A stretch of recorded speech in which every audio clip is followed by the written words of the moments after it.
But yeah, my beats, they are hard.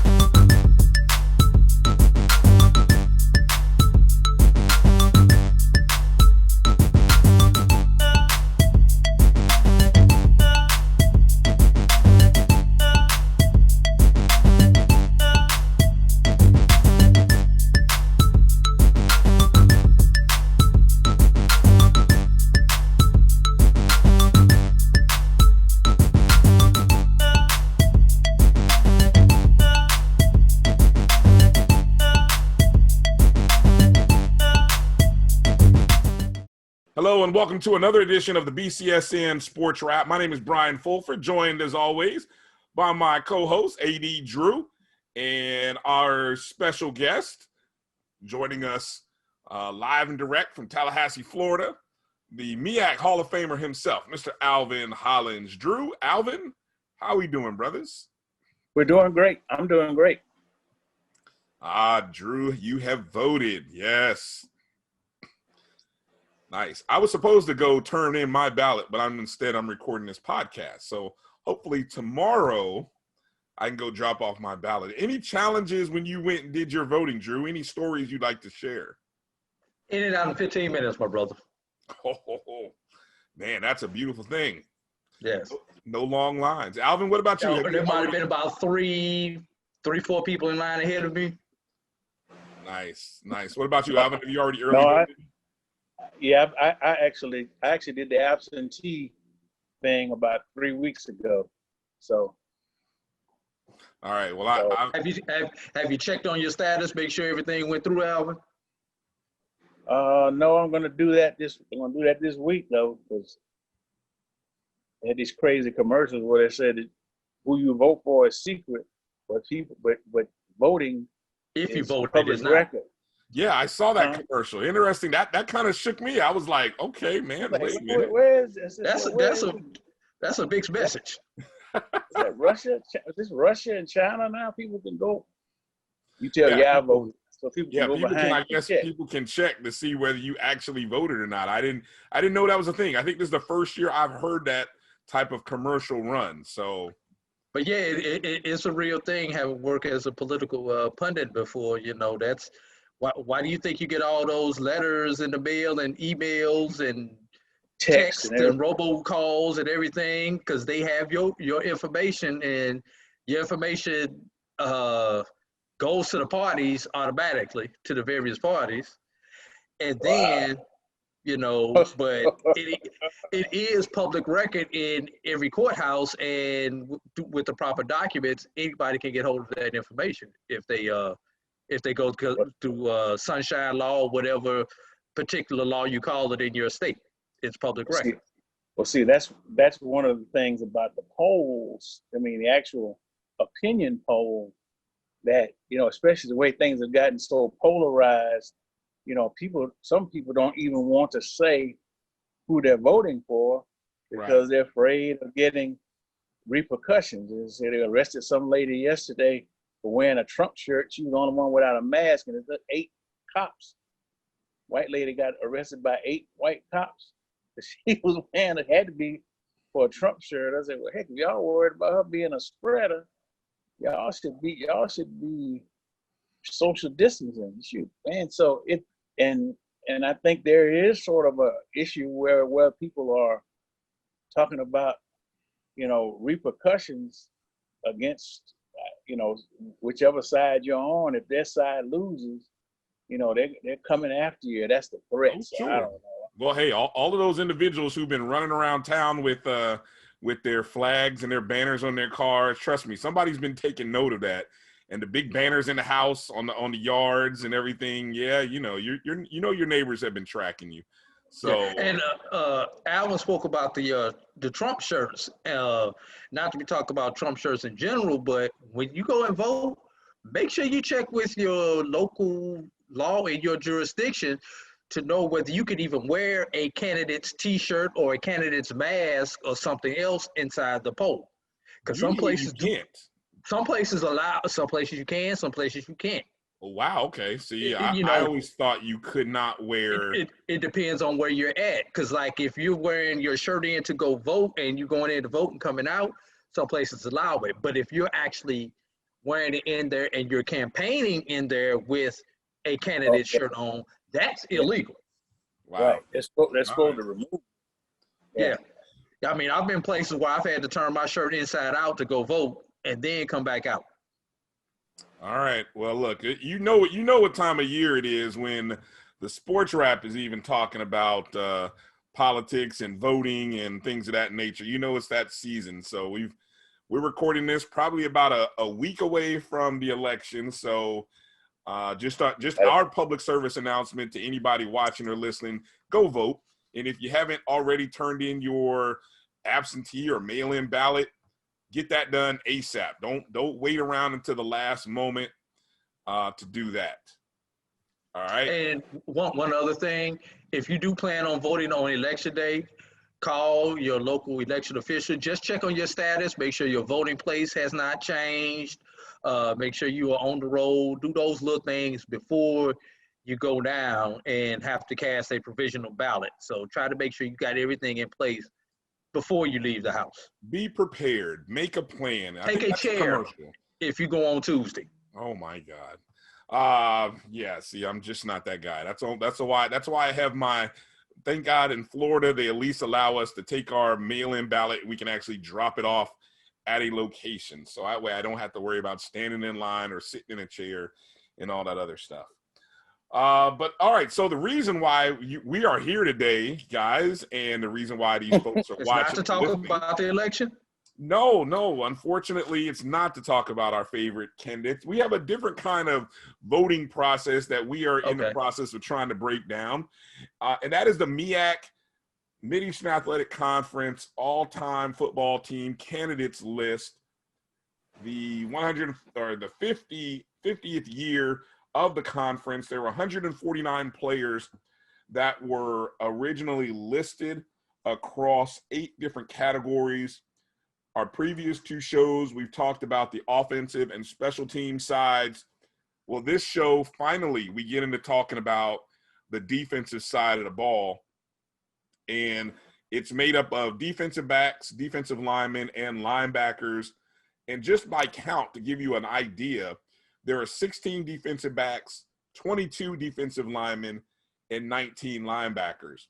And if you've taken a look at this list as we have, there are probably some names missing, as we will talk about that in this episode. There are names missing. There, just the process of trying to determine who's going to be in the 50 is going to be real interesting, because this is the side of the ball. Alvin, we talked about this, and you can probably speak on this. This is the side of the ball where, in terms of NFL players, this is where you mostly see HBCU players. You see most of your HBCU guys on the defensive side of the ball, and probably some of the most recognized names from the Mid-Eastern Athletic Conference are from the defensive side of the ball. Talk a little bit about, just as you've seen, the talent on the defensive side of the ball in comparison to the offensive side. Well, I mean, I think the defensive side, you can, it goes all the way back, to the 70s with the people like Harry Carson and Carl Harrison, all the way up to, just recently, I think, Antoine Bethea was with Indianapolis a few years ago, and then we had a rookie of the year, defensive rookie of the year from South Carolina State just 2 years ago. Was a linebacker for the Colts. Yes, sir. So defensively, our guys, and even if you look at how the draft has tailed off for our schools over the last 20, 25 years, defense almost always seems to be the one area where, we still make our mark, so And so I think just generally speaking, when it comes to defense, that's defense and offensive linemen. That seems to be those and wide receivers. Those are the areas that mostly get plucked by NFL teams. Right. When we talk about that NFL draft, it's funny. This is a side note. Pre-show, we were talking about tight ends for some reason. I don't know how we got to talk. I think, Drew, you brought that up. As I scroll through and just look at first-round draft picks from the Media and Athletic Conference, there have only been 4. And the first name I come across is a tight end from Morgan State, Raymond Chester, drafted by the Raiders in 1970. So there's your tight end. You were asking about tight ends in this conference. There's your tight end, your main tight end. I don't even know I don't even know, was he on that list, on our list? No, I don't. He was drafted in 1970, which means his last year was 69. See, the conference. Oh, that's right. The conference didn't actually play its first 71 collective season until I think 1970 or 71. Right. But I think he's one of those guys that got grandfathered in, really, because he was right there on the cusp of it, actually. And Chester played a number of years for the Colts, I believe. A Baltimore coach, probably. It was Baltimore coach, The first defensive player selected in the first round was Lee Williams from Bethune-Cookman in 1984, the 6th overall pick for the Chargers. I think that's the San Diego Chargers. Right. He's a defensive end for Bethune-Cookman. But when you get into the second round, there were 15 players from the MEAC selected in the second round. 14 of them were defensive players. So 14 of 15 second-round guys who were drafted. And, of course, actually, if I'm actually being correct in terms of chronology, it really would be 12 players, not counting, Willie Lanier, John Gilliam, Carlton Dabney. Well, actually, Willie Lanier and Carlton Dabney were guys who were drafted in the late 60s, so they wouldn't technically count. So really, all 12 of the MEAC players from the actual existence of the MEAC, beginning with Ben Chavis in 1973, who was drafted by the Broncos out of South Carolina State. So 12 second-round picks from the MEAC. This is an interesting category, guys, because let's start. Let me break it down by school and Hall of Famers, and I, there's a number of players on this list who have who have been first team all conference. They've been All-Americans. So I think that's what makes this a very difficult selection process. If you're trying to narrow it down to 5 or 6 guys, and that's what we're going to try to do. Well, individually, we're going to try to narrow it down to top 3, and then we'll see how it comes out. But just to do a countdown of the defensive players of the year by school, South Carolina State leads by a wide margin. They have had 17 defensive players of the year. But actually that's only 10 players, because you've had a few years where you had guys who have won 2 multiple times. And what's also interesting, Alvin, there's a stretch where over a 10-year period from 1974 to 1983, South Carolina State won 8 of those 10 years. And then they had another stretch from 2013 to 2017 where they won 5 consecutive years. And that's where you had Darius Leonard, who won twice, Javon Hargraves won twice, and Joe Thomas before him. And we were talking a little off before we started that's what South Carolina State was known for, running backs and defense, right? Right, and they're still known for that because Willie Jeffries, who was a Hall of Fame college Hall of Fame coach who really got that program going in the mid '70s. That was his calling card. Great defense and the running game. You know, he likes to joke that his players say that he wouldn't pass on the interstate. That's just how he was. That's how adamant he was about being a run first coach. But Buddy Pugh, who's the current head coach, was one of his star guards, as a matter of fact. And when he took over as coach in 2002, he rekindled that tradition. And that's where you got the Hargraves and, some of the other great defenders. And they've had outstanding run games too. And they're still kind of low to put the ball in the air, but that calling card is still South Carolina State's. And that's what makes them a tough out every year, even in the years where they've been down more so because of their offense not being able to keep up with the high flyers in the league defensively. If you got into a struggle in the mud, baby, you're gonna have a tough time getting out of it because they didn't ask no quarter, gave no quarter. I love that. I love that. I don't know who came up with it, but I love that saying right there. Finishing out through the rest of the conference players or schools who have had a player win the Defensive Player of the Year.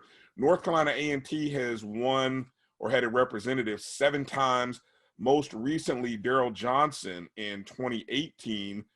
And prior to Johnson winning in 2018, they did not have a player win that award since 1997. So almost a 20-year period without a player win that award. Bethune-Cookman has won the award or had a player win the award 6 times. Hampton has won the award 5 times. Of course, most notably, Hampton has the only 3-time Defensive Player of the Year in Justin Durant. Yep. Howard has won 4 times or represented 4 times. Morgan State has represented 4 times. Delaware State 3 times. They actually won 3 consecutive years. 3 different players from Morgan State won in 1985, 86, and 87. That would be Dan Cataloro. I hope I said that right. Joe Burton and Robert Presbury from 85, 6, and 7. That was Delaware State. Yeah, Delaware State. North Carolina Central twice. They've won twice. Most recently, the 2019 winner, Darius Royster, won for North Carolina Central. And Florida A&M has won 1 time.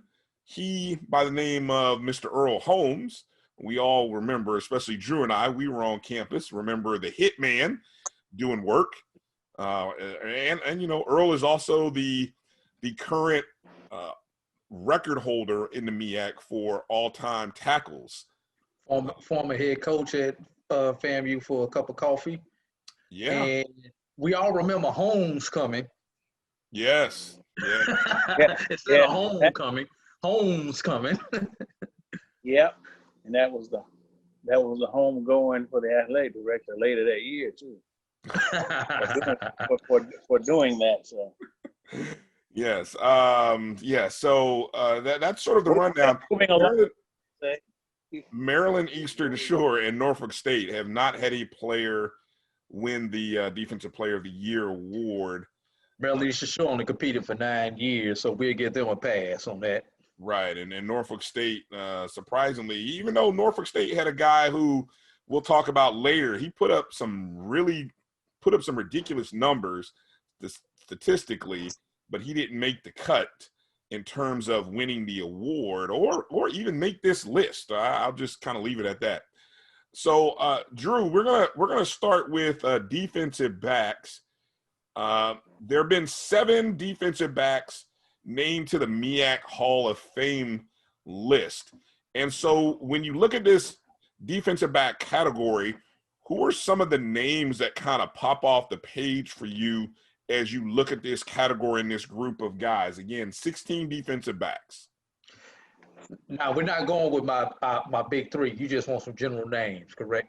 Yeah, I'm just curious your thoughts on just names that pop off. I mean, it doesn't have to be extensive, but just What, just looking at the names on this at quick glance, the first name that sticks out to me is Donnie Shell. yes, sir. He's the only Pro Football Hall of Famer, current Pro Football Hall of Famer on this list of defensive backs that we have. And we all know his great claim to fame were those Super Bowls in Pittsburgh, and I do believe he was there for all 4 of those. You might correct me if I'm wrong on that, Alvin. I believe Donnie Shell was there for all 4 of those Super Bowls. He was.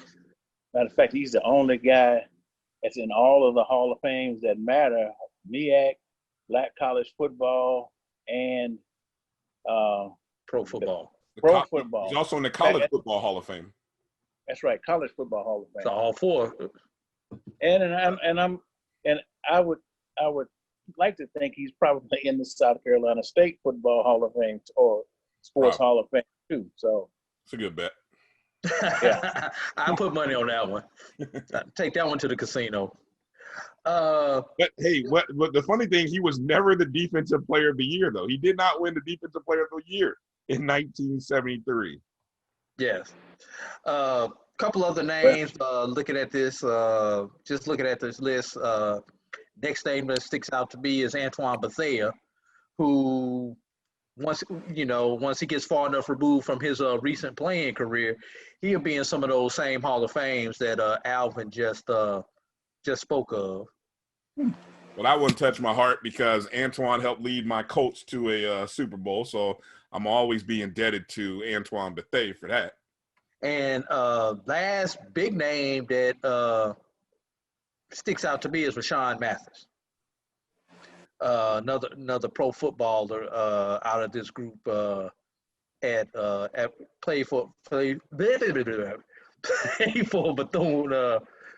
for Bethune-Cookman.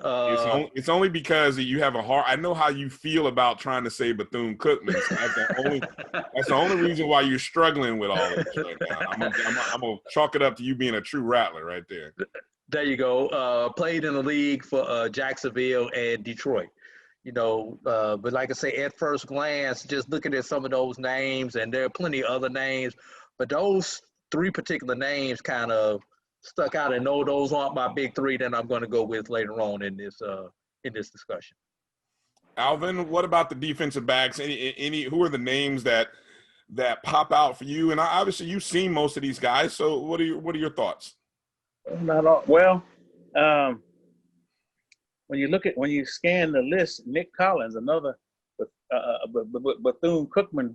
I see him stuttering over there too. I don't feel so bad. Right.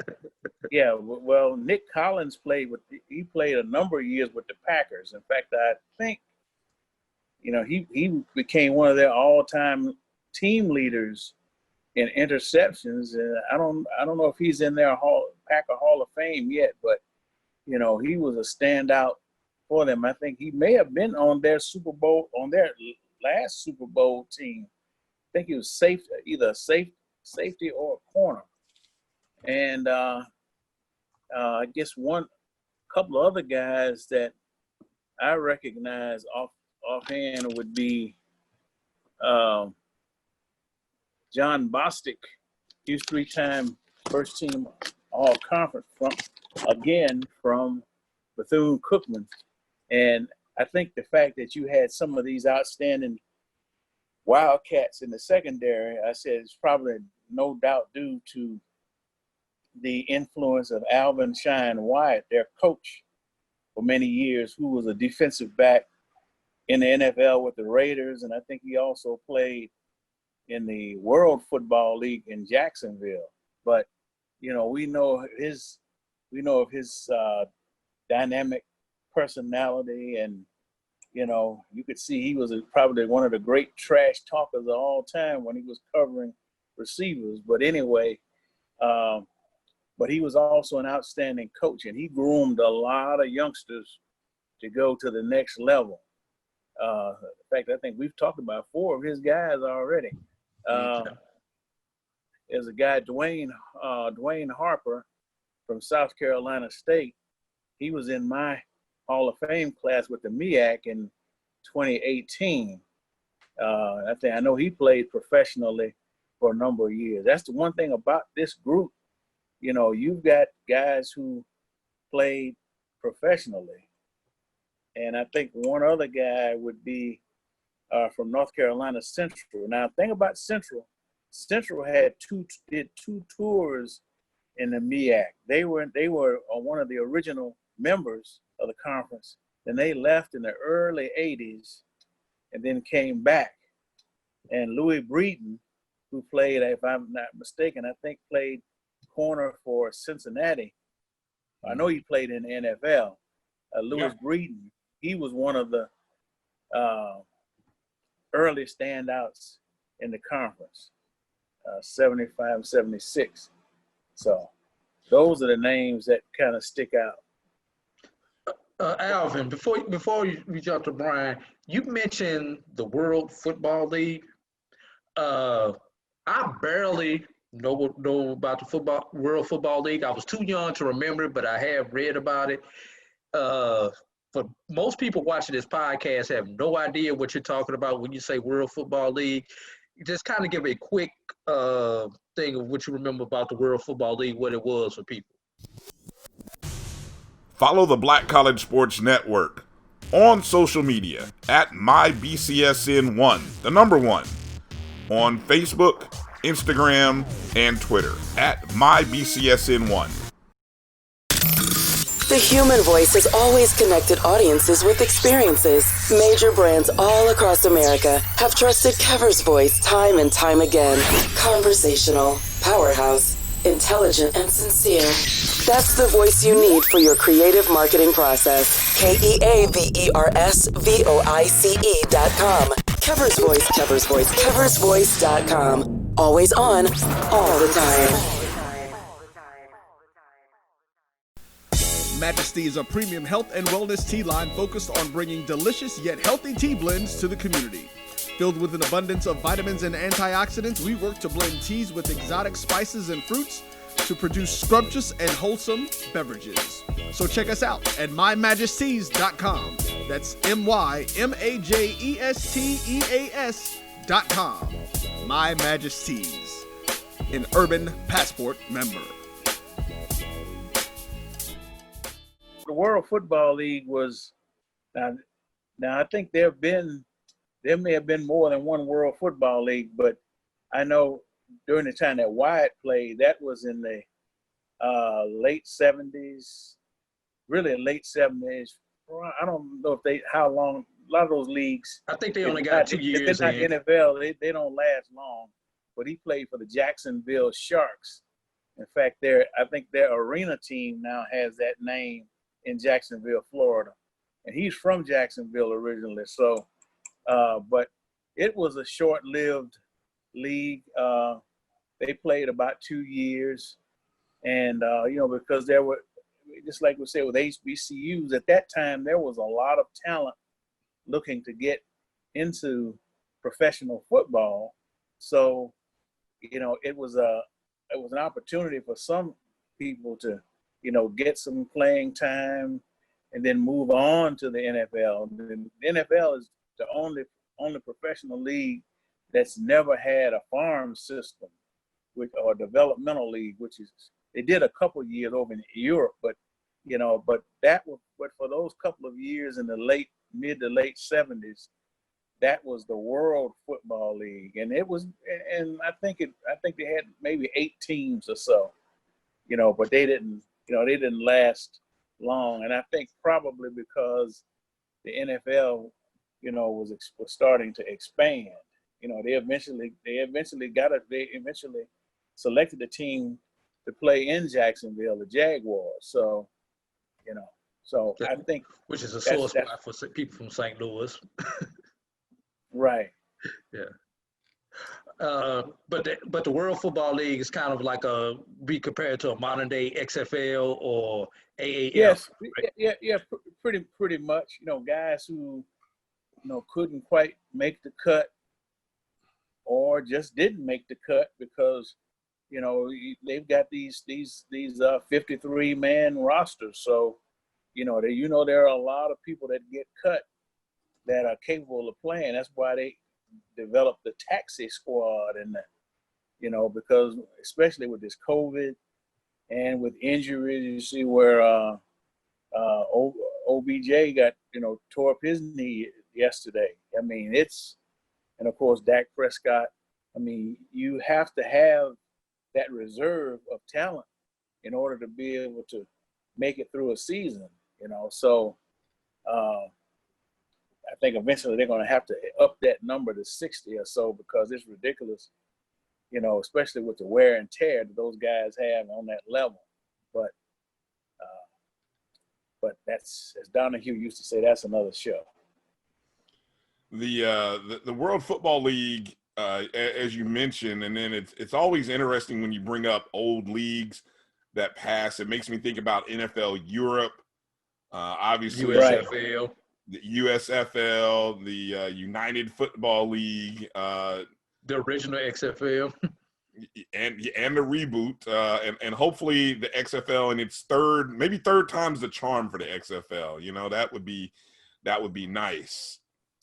Let me add on a couple of things. Alvin, you mentioned Nick Hollins from Bethune.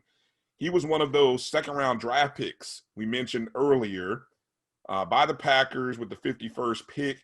He was a Super Bowl champion, as you mentioned, Super Bowl 45. I think that was the Aaron Rodgers. Right, yeah. Right. He was a three-time Pro Bowler, three-time second-team All-Pro. 2008 to 2010 were really his prime years in the league. Actually, in 2008 is when he actually led the league in interception, touchdown, and return yards off interceptions. He had 3 interception return for touchdowns that year. He actually did make as you mentioned, he did make the Green Bay Packers Hall of Fame. And unfortunately, he did have a neck injury, a severe neck injury in 2012, and that actually at the end of 2011 in 2011, and he never was able to recover. It pretty much ended his football career after those about 6 or 7 seasons. So that, he still made the Packers Hall of Fame, which definitely is interesting. And then I wanted to add Lewis Breeden. You mentioned, as I was doing some research, Lewis Breeden, drafted in the 7th round of the 77 draft by the Bengals, played 10 seasons for Cincinnati. He was part of a Bengals, what I guess you could almost call it an HBCU defensive backfield that consisted of himself, Ken Riley, the late Ken Riley, who FAMU still waiting on Ken to get into the Hall of Fame, and Lamar Parrish. Yeah, Parrish, who went to Lincoln. And Parrish was a running back in college. In fact, that was the thing about the old Paul Brown, who was the coach and the owner and general manager at that time. Who, Paul Brown started out with the Browns. And they brought the Browns into the NFL from the old American football. It was American athletic. It was something. They were outside of the NFL anyway. But when he got upset, and then he decided he bought one of the new franchises. So he bought the Cincinnati Bengals, because his whole coaching career was in Ohio. That Massillon High School, which was at legendary high school in the state of Ohio. That's where he started his coaching career in there. And then he went to, I think he coached at Ohio State. I don't know if he was head coach, but he had some ties to Ohio State. But in any case, he had a penchant for taking guys who had played other positions. Riley was a quarterback, and he turned him into a defensive back because of his, his mobility and his skills. And that's the same thing with Lamar Parrish. So he had that penchant, for, of course, it was probably it's probably why they continue to be notoriously cheap with their contracts too. They bring in guys, Yeah. you know, and play them at other positions and don't pay them what they're really worth. But hey, you get a chance to play, so. And that would have been the All-American Football League. Yeah. Okay. Yeah. And Drew, you talked about Rasheem Mathis. He, of course, leads the MEAC in total interceptions in his career, 31. Total interceptions in a season. Actually, he holds the number 1 and 2 record. He had 14 interceptions in 2002, which broke his previous record of 11 in 2000. He has the most actually tied with a few other guys for the most interceptions in an individual game with 4. So, and also had a 3 interception game. And a 3 interception game, yes. He actually had a couple of those, if I'm not mistaken. Yeah. So, I mean, obviously, Rasheem Mathis, one of the GOATs in this category. So, Mike, the guys that stand out for me, guys, and you guys hit most of them, but I'll just wrap up a little bit by just making note of a couple of names in here. The guys who were defensive backs and kick returners, and I know the last segment we talked about Leroy Van, who was primarily recognized and thought of as a punt returner, but he was also a defensive back guy. But these guys, a couple of names here that stood out. You had Leonard Duncan of South Carolina State, who was a first-team All-MEAC guy in 1975 for a cornerback, and then he might have been the first player to be first team in 2 categories. He was in 76, he was a first team cornerback and return specialist in 1976.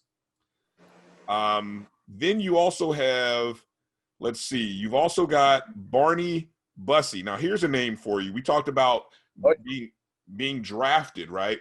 So Barney Bussey was a 3-time All-MEAC player from 81, 82, and 83, Defensive Player of the Year in 83.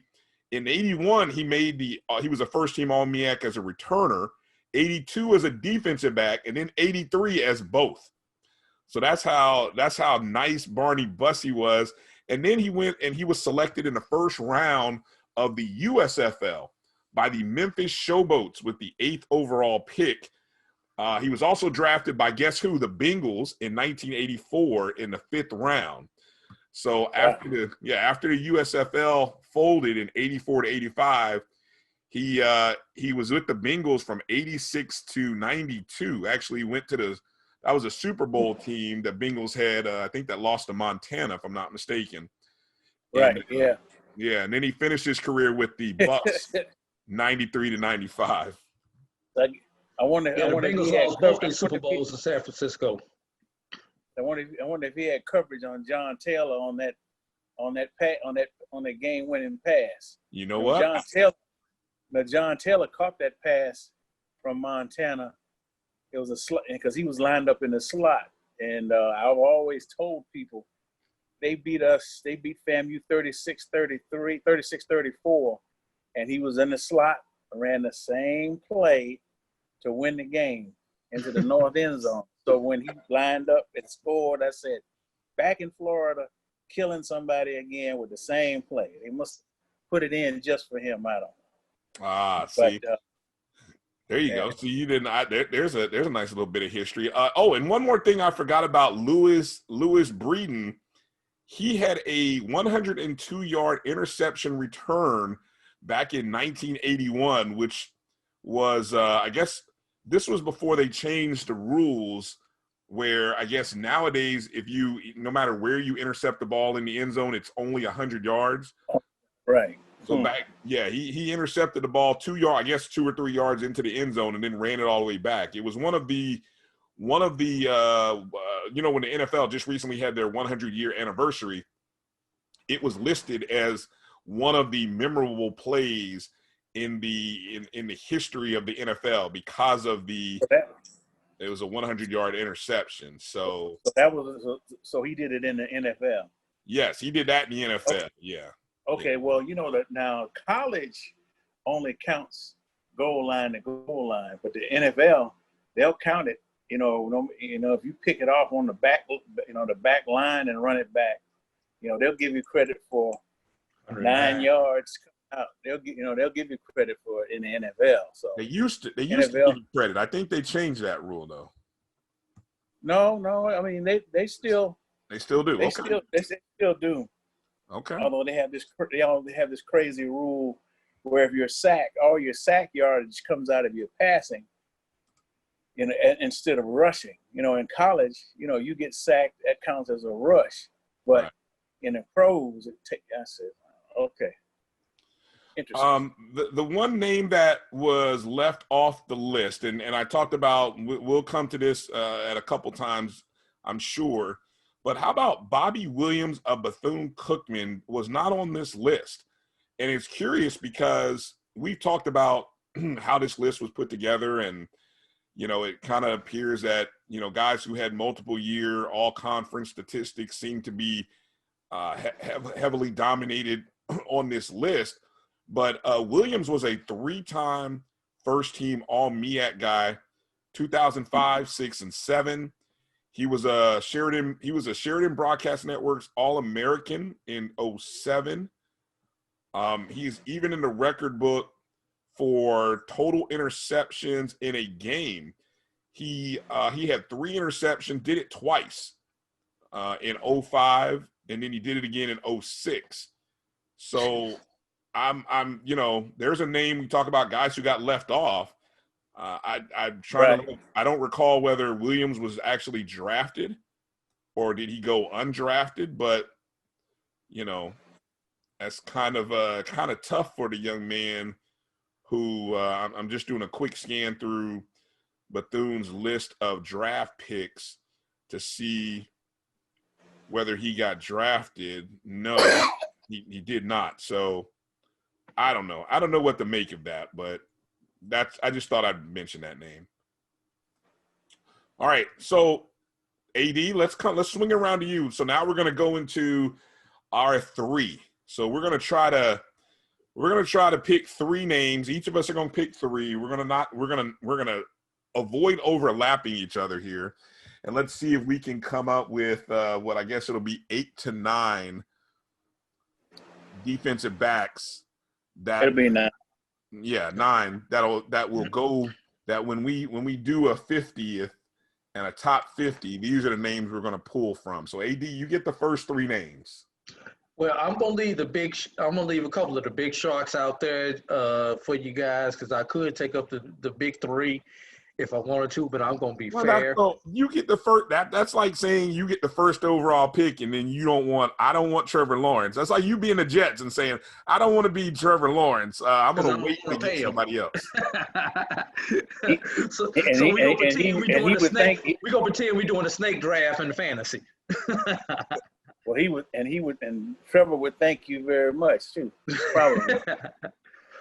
So I'm gonna leave a couple of the big sharks out there. I'm gonna take and I'm not even gonna take your boy from the Indianapolis Colts. So I'm gonna leave him. Take whoever you want to take. Drew. I'm gonna leave Don't him worry out there. about it. I'm gonna start with Antoine Bethea. I'm gonna start with Antoine Bethea. Okay. Who did play for your Colts? Yes, sir. He did. Yes, he did. Yeah. So yeah. All right. I'm the court stenographer, so I'm gonna keep up. Just go. My number 2 is going to be Terrell Whitehead. Okay. Why Whitehead? What stood out for you about him? Now you got me going. Well, back I'm just asking because we didn't mention him a second ago. So I mean, I don't, I'm not calling it out. I'm just Norfolk State three-time first team all MEAC. Okay. Is one of the things that stood out for him about me. He was a undrafted free agent by the Jacksonville Jaguars. Did not play with them, but to be a 3-time all conference, He had to do something right. All right. And my last one is going to be Dwayne Harper Classmate. of Okay. South Carolina State. Played in the Super Bowl with the San Diego Chargers. So those are going to be the three that I'm going to throw out there for the nominating committee.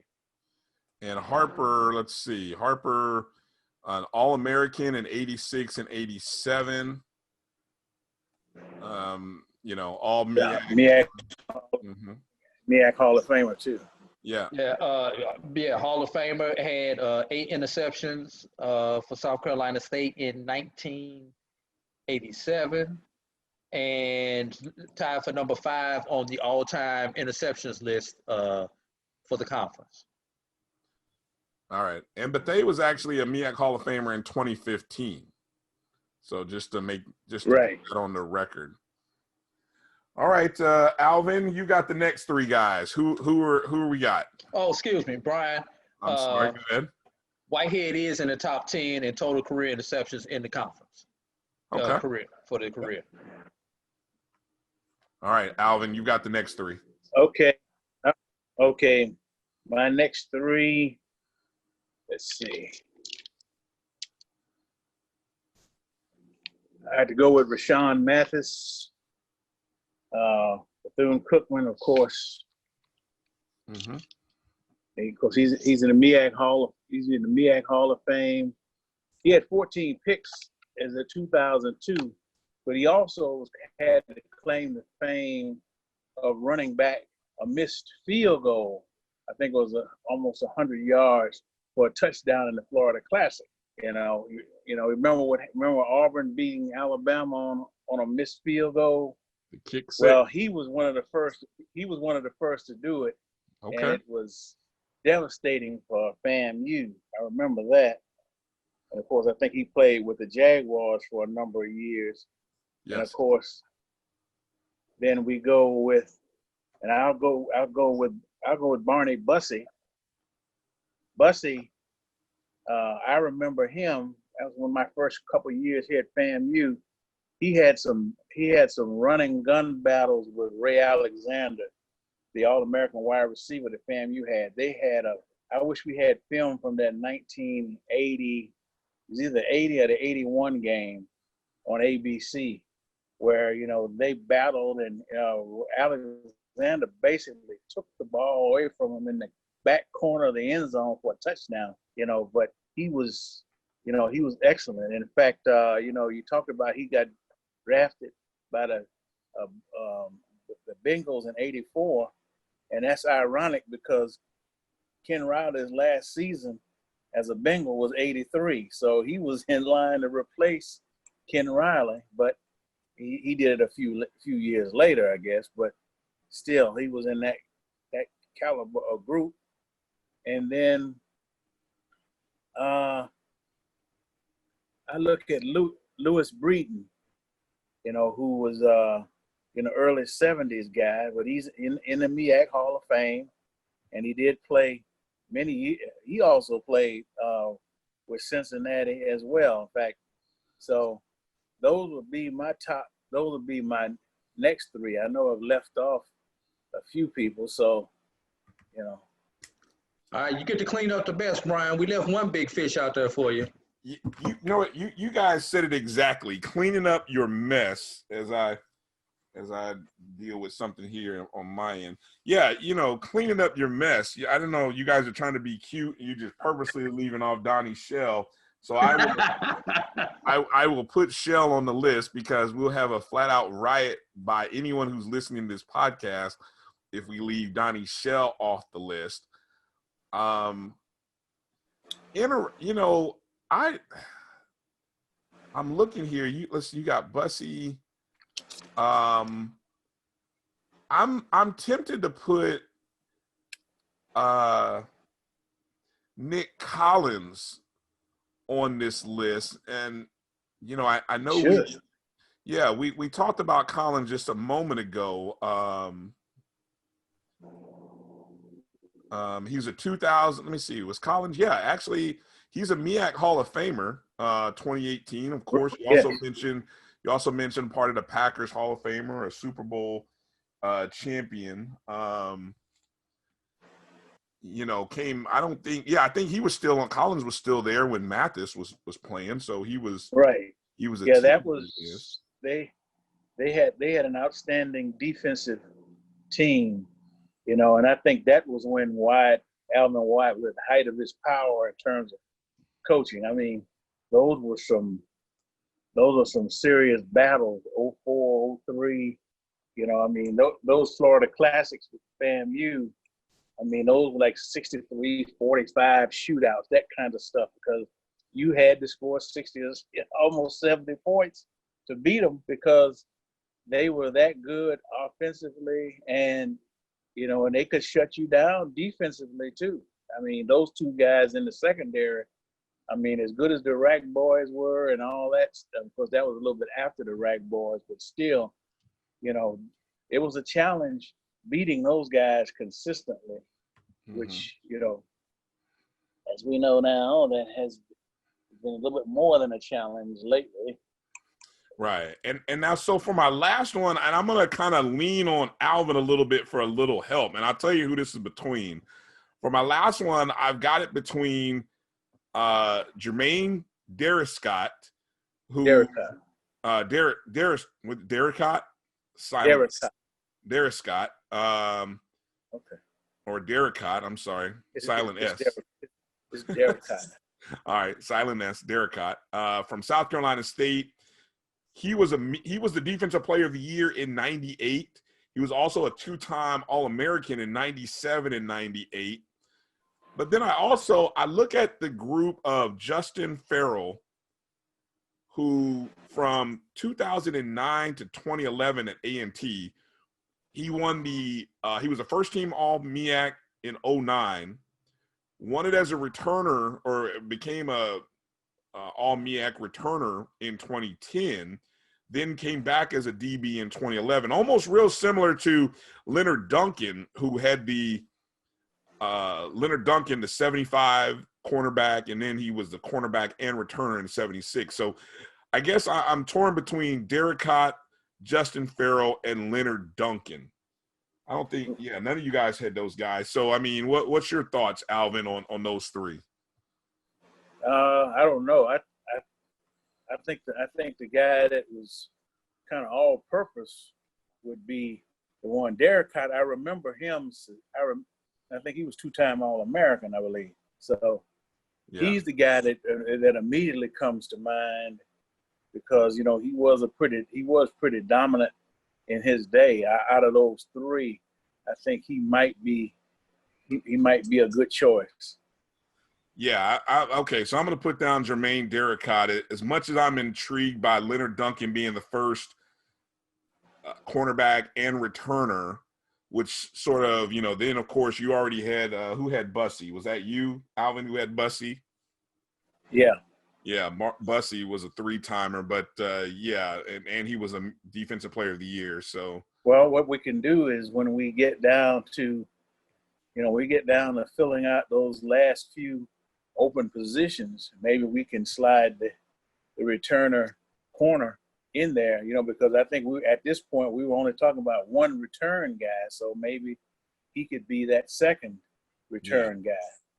Yeah. And I also feel a little bad for leaving off Joe Burton of Delaware State, who defensive player of the year in 86, one of those 3 years we mentioned where Del State won, three different players. He was a first teamer in 84, 85, and 86. But, I didn't obviously look, it's hard choices and hard cuts. Burton, 19 career interceptions from 83 to 86, tied for fifth. So, yeah, and so that's always interesting when you look at the statistics. So again, just to go through our list here, AD went with Alvin Bethea, Terrell Whitehead, and Dwayne Harper. Alvin went with Rasheed Mathis, Barney Bussey, and Lewis Breeden. I was, of course, left with the great Donnie Shell, Nick Hollins, and Jermaine Derricott. So that is our group. And there's 16 guys, and that's half of them. So we'll see if those guys make our top 50 later on. All right, when we come back after this break, we're going to talk about the defensive linemen. There are 22 defensive linemen. Half of them are MEAC Hall of Famers. This will be an interesting category for us to try to break down when we come back right after these words. You're listening and watching the BCSN Sports Wrap with Bryan and A.D. We'll be back right after these words. It's never too early to plant the seed, to share the tradition, and instill a sense of pride in your HBCU with your little ones.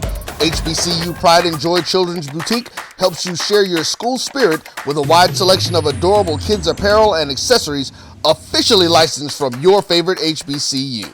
Visit hbcupridejoy.com and follow us on all social media at HBCU Pride Joy on Facebook and Twitter.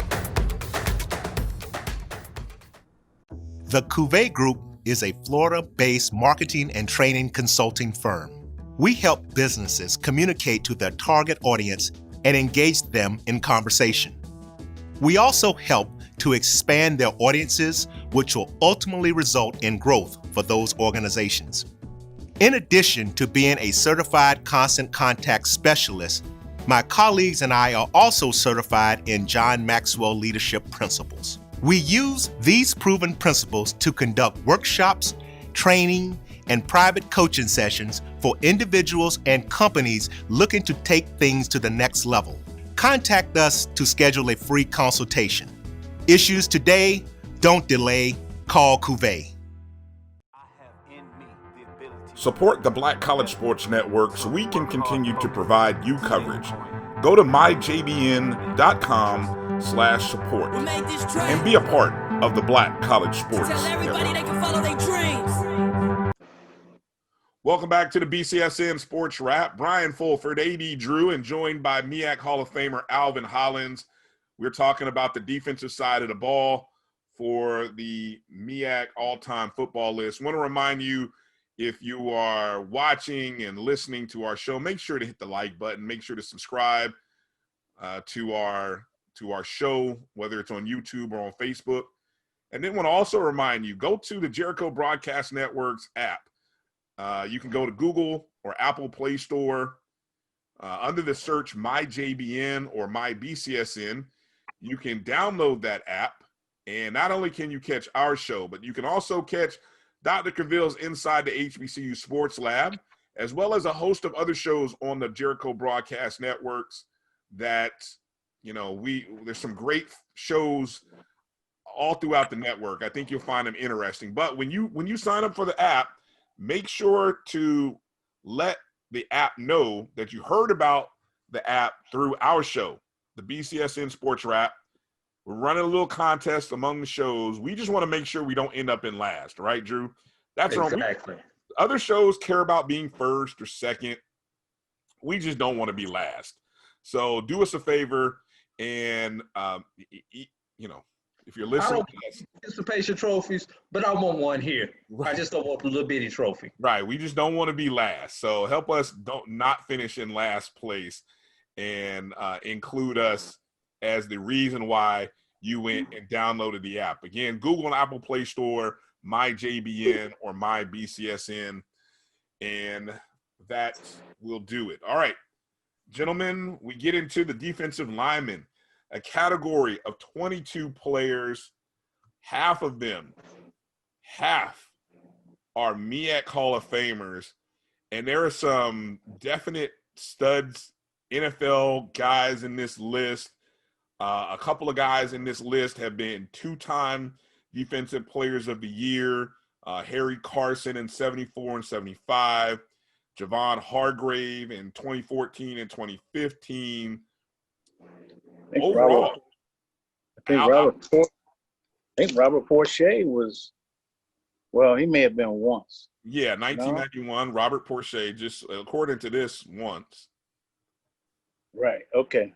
Yeah, a couple of. I mean, look. So Alvin, when you look at overall, when you think about this group of defensive linemen, and you think about these guys from your visual, from tracking it at FAMU, when FAMU played these guys, who was it that was just a nightmare as you watched, or you just came away really impressed by what you saw? And obviously, you didn't see Harry Carson, but when you think about many of the other guys. Well, Robert Porcher was a guy that was right around the time I was there, and he was, we played them twice in that Carolina Classic up in Columbia, and he was just virtually unstoppable, getting into our backfield and just disrupting everything. And then of course Hargrave was a guy that everybody in the conference was glad to see go to the Steelers, because he basically destroyed people's offensive schemes, for 2 years running. He was two-time defensive player of the year. He was just one of those just singular talents that they had. And of course, I didn't see Hairston, but another guy that on my list would be I think it's Chris McNeil from A&T. He was outstanding. A&T had some great, as much as we talked about the Knights, South Carolina State, and their great defensive teams traditionally throughout the 50 years of the MEAC, one of the schools that also specialized in having great defenses was North Carolina A&T, and especially in the years under Bill Hayes. That was their calling card too. They matched they matched South Carolina State, used the same formula: great running game and just rock solid defense, especially the front line. Front line and linebackers.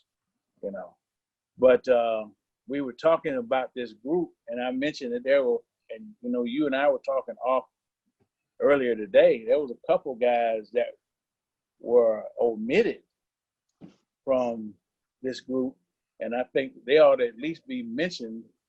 R.C. Eason, who was a nose tackle for FAMU under Rudy Hubbard, 80 to 83. He was 3-time first team all conference, and he wasn't on the list. And 81, 82, 83. And he's the MEAC career leader in sacks with 55. So that was a notorious omission there. And then another guy who was omitted, although he had one of the greatest single season performances for a defensive end, and that was Alonzo Johnson for FAMU. 1982, he finished with 20 quarterback sacks. That's now third all time, for a single season. But for many, many years, it was number one, 20 sacks in 1 year. He was pretty tough. So let me ask this, Alvin. So R.C. Eason was a defensive lineman, correct? He was a nose tackle. We played a 5-2 defense during those years. Okay. So, it was the same scheme we used in '78 when we won the championship. That was the scheme we used. It was a 52 defense.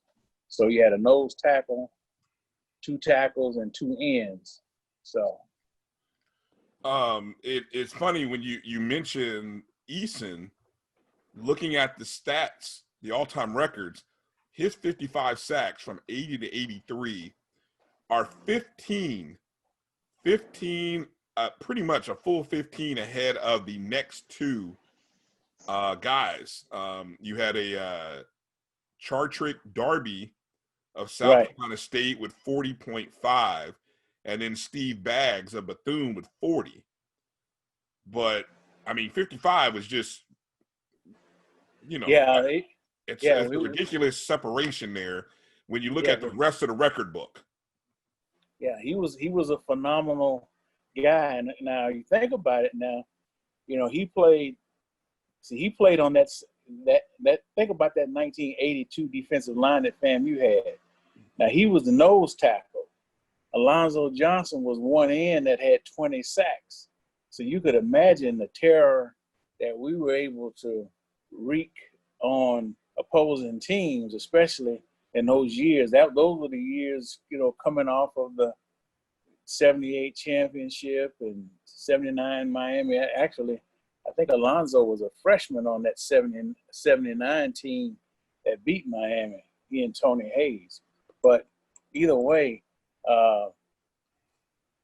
you know, those were the last years of the Hubbard era, but that was his philosophy, that 52 defense. And it was, you know, it was pretty effective. We were pretty effective against the run because that's the same scheme that we used. Like I said, 77, they went undefeated. 78, you know, they won the championship and they led the nation in total defense and run defense with that particular scheme. Because you think you got 5 guys right there on the line of scrimmage. So it gave the linebackers a chance to, you know, just roam side to side and make tackles. So it was that front 7, you know, was pretty awesome. I'm not even going to get, we've talked about it before. I don't, you know, I'm not going to go into how does a name like R.C. Eason get left off the list, especially he was a 3-time first team guy and number 1 in total sack. I mean, there are certain statistics that when you think of tracking in defense, you think what? Sacks, interceptions, and tackles. And the other 2 categories are represented. And Eason is not. So I don't know. That remains one of those mysteries of this list that we'll have to. Well, I think honestly, I don't know how much weight what was actually given to statistics because, I mean, you look at the listing, you know, no statistics, you know, are listed at all, you know. You know, even with people like Rashawn Mathis, his 14 picks weren't mentioned at all. It's just his name and. You just mean in general, right? Right. Well, I mean, when you look at that list of 120 some odd players, there's no stats for any of these guys. Just a name, position, what years they played, whether they were first team all conference, and whether they made the Hall of Fame or Player of the Year. That was the extent of it. So, you know, I don't know. I'm as an old stat rat, I'm just I'm a little disappointed because you like to have a little bit more to work with when you're, you know, trying to pick, you know, you're trying to pick the best of the best. Right. And that's when your all-time sacks leader is not even on the list. It kind of makes you start wanting to figure out who else got left off. You know what I'm saying? So. Oh yeah, Drew, you're a stats guy. What are your thoughts as you think about this? And I'll get into names that are left off the list here after you finish up. But what are your thoughts? Well, I concur with everything Alvin said, and I want to throw a couple other things into that mix. You know, it's also curious to see how if somebody came from your conference and had a minimum of a 3-year NFL career, they're not on this list either. And we've seen plenty of names as we've gone through this who've had, you know, 3, 4, 5-year careers and decent careers, and they're not on this list. And one guy who's currently in the league right now who's not on this list is somebody from North Carolina Central by the name of Darius Royston. You know, nothing but a run stopper, somebody to plug in holes, and he's currently in the league right now, making a name and is actually playing. He's not a practice player squad. He's actually playing. So that's one name that I'm curious as to how he gets left off the list. And you're talking about Royster, who was just the defensive player of the year in 2019? Yeah. Yes. Okay. Go ahead. Yes. But also somebody else who could be who could be considered on this list is a player went to Hampton, Isaac Hinton. Hilton. Yeah, I'm glad you brought him up.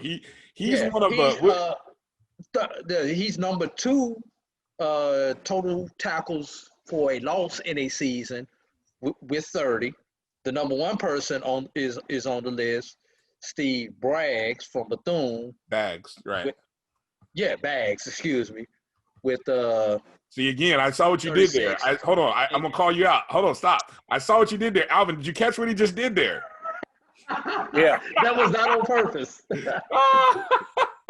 Go ahead, Drew. I'm messing with you. Go ahead. That was not on purpose, my brother. Okay. But sure.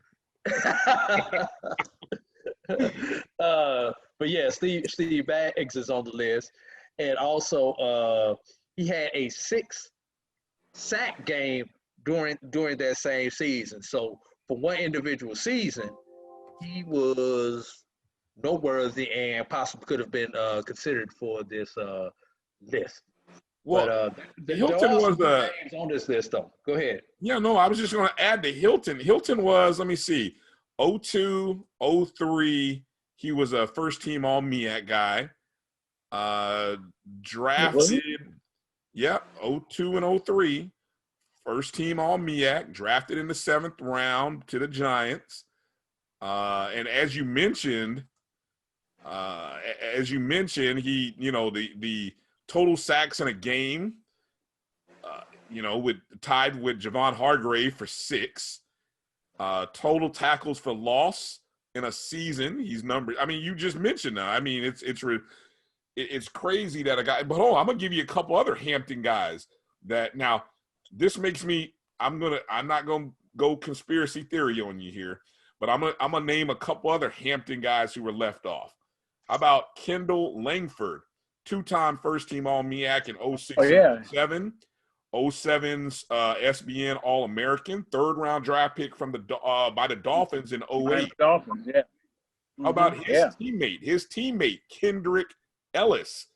Now, he was only at Hampton from 08 to 09, but he was a first-team All-MEAC guy in 09. He was a box-to-row defensive. He was the box-to-row All-American in 2010. He was the Defensive Player of the Year by box-to-row in 2010. 3rd-round draft pick by the Jets in 2011. So I don't know whether Hampton didn't get the memo or stopped passing in names for this list, but if I'm not mistaken, I don't see Hampton may not have gotten their memo since they're no longer on the conference email list. Yeah, but they're in other categories. Well, to be honest with you guys, yes, I really don't believe the SIDs were really involved in this. Right. Because I can tell you right now. Yeah, definitely. Because if you're asked by the conference to submit a list of your top performers all time, during the time you were in the MEAC, you develop that list, you're going to put all their honors, whether they went to the pros, they were all American. I mean, because if you look at this list, just look at the naked list. There's not one mention of all American. Right. Not one mention. So I don't think the SIDs, because in fact, if you look at the conference record book, I said it spent like 5-6 pages on guys who were drafted and guys who played in the league. Not one listing of the All-Americans in the conference.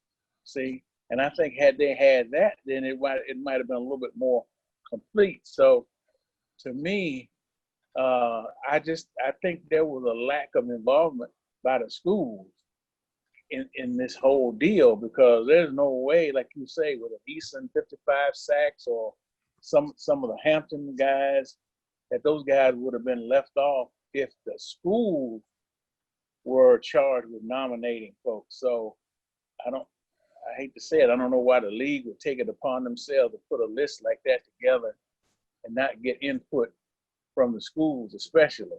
Yeah. But can I throw one more thing out? Speaking of schools, You know, there's one school knows to be absent from my list.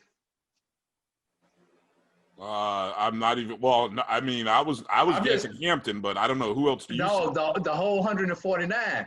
I don't see anybody from Savannah. Yeah, but would they count? What's the qualification for Savannah though, Alvin? I mean, they played in the league for over 10 years.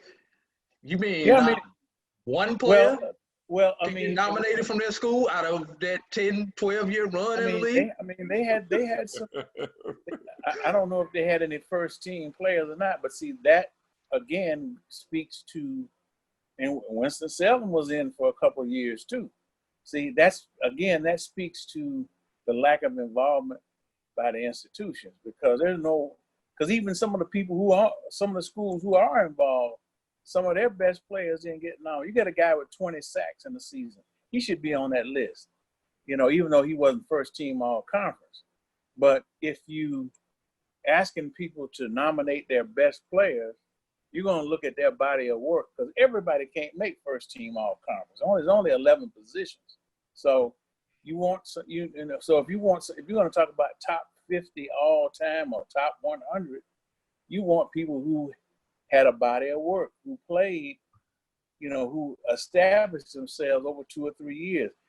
Excuse me. Now with Hampton, one thing about them, if you recall with Joe Taylor, he brought in a lot of transfers, especially on that defensive line, especially on defense. I think Durant and Alonzo Coleman, the running back. I think Durant was the linebacker. Those were one of the few 4-year guys he actually had during his heyday. Most of his guys, like Langford and some of those other guys, they were transferred from major schools, which is good. I mean, hey, yeah, Billy Joe brought in a bunch of transfers too, But I think that's one of the reasons why some of these guys maybe don't have a little bit more to their resume, but they made the most of it while they were there. That's for sure, especially Hampton and a few others. But, that's that. I think with Hampton's situation, the fact that they brought in a number of transfers, was huge. But that shouldn't matter as it relates. No. You're not saying that though. No. I was just because actually, hey, they made all conference, so it Right. didn't hurt them. Right. I'm just saying. But when you look at some of those guys, and there were a number of people that only made all first team 1 year, and they were player of the year, and then they're in the MEAC Hall of Fame, and that's because their other years, their full body of work is what got them in, not just that 1 year, so. Well, AD, you mentioned Savannah State, and so I did a quick browse, and from the past decade, so we would say Savannah State was in the league from at least the past decade, right? I think from like 8 or 9, somewhere up in there, when they came into the league. The only time I see 3 years and 2 players from Savannah State, that is a defensive lineman, Stephon Banks, and actually I do remember Banks as definitely a dominant defensive lineman in 2017 and 2018. He was a first team all MEAC defensive player. And then you had 2016 Marquise Smith, defensive lineman at Savannah State. They had a punter as well, but so really, especially on defense, those were the only 3 guys. I don't see any offensive guys just to speak of, but just browsing through the defensive side of the ball, first team, those are your 3 guys, or 2 guys rather, because Banks, he was on first team 2 years. So, but like you said, Drew, he didn't make this list, and it makes it interesting. When we make this decision or get to this, how much do we include a team? And let's be real. I mean, when you go and look at Savannah State's record through the years, many of the years that they were in the conference, they were towards the towards the bottom of the table, you know. They had the one good. Well, I don't even know if it was a good year. I was gonna say when I was doing the quick scan here, I was gonna say they had that. I don't think they finished above 500 when they were in the MEAC.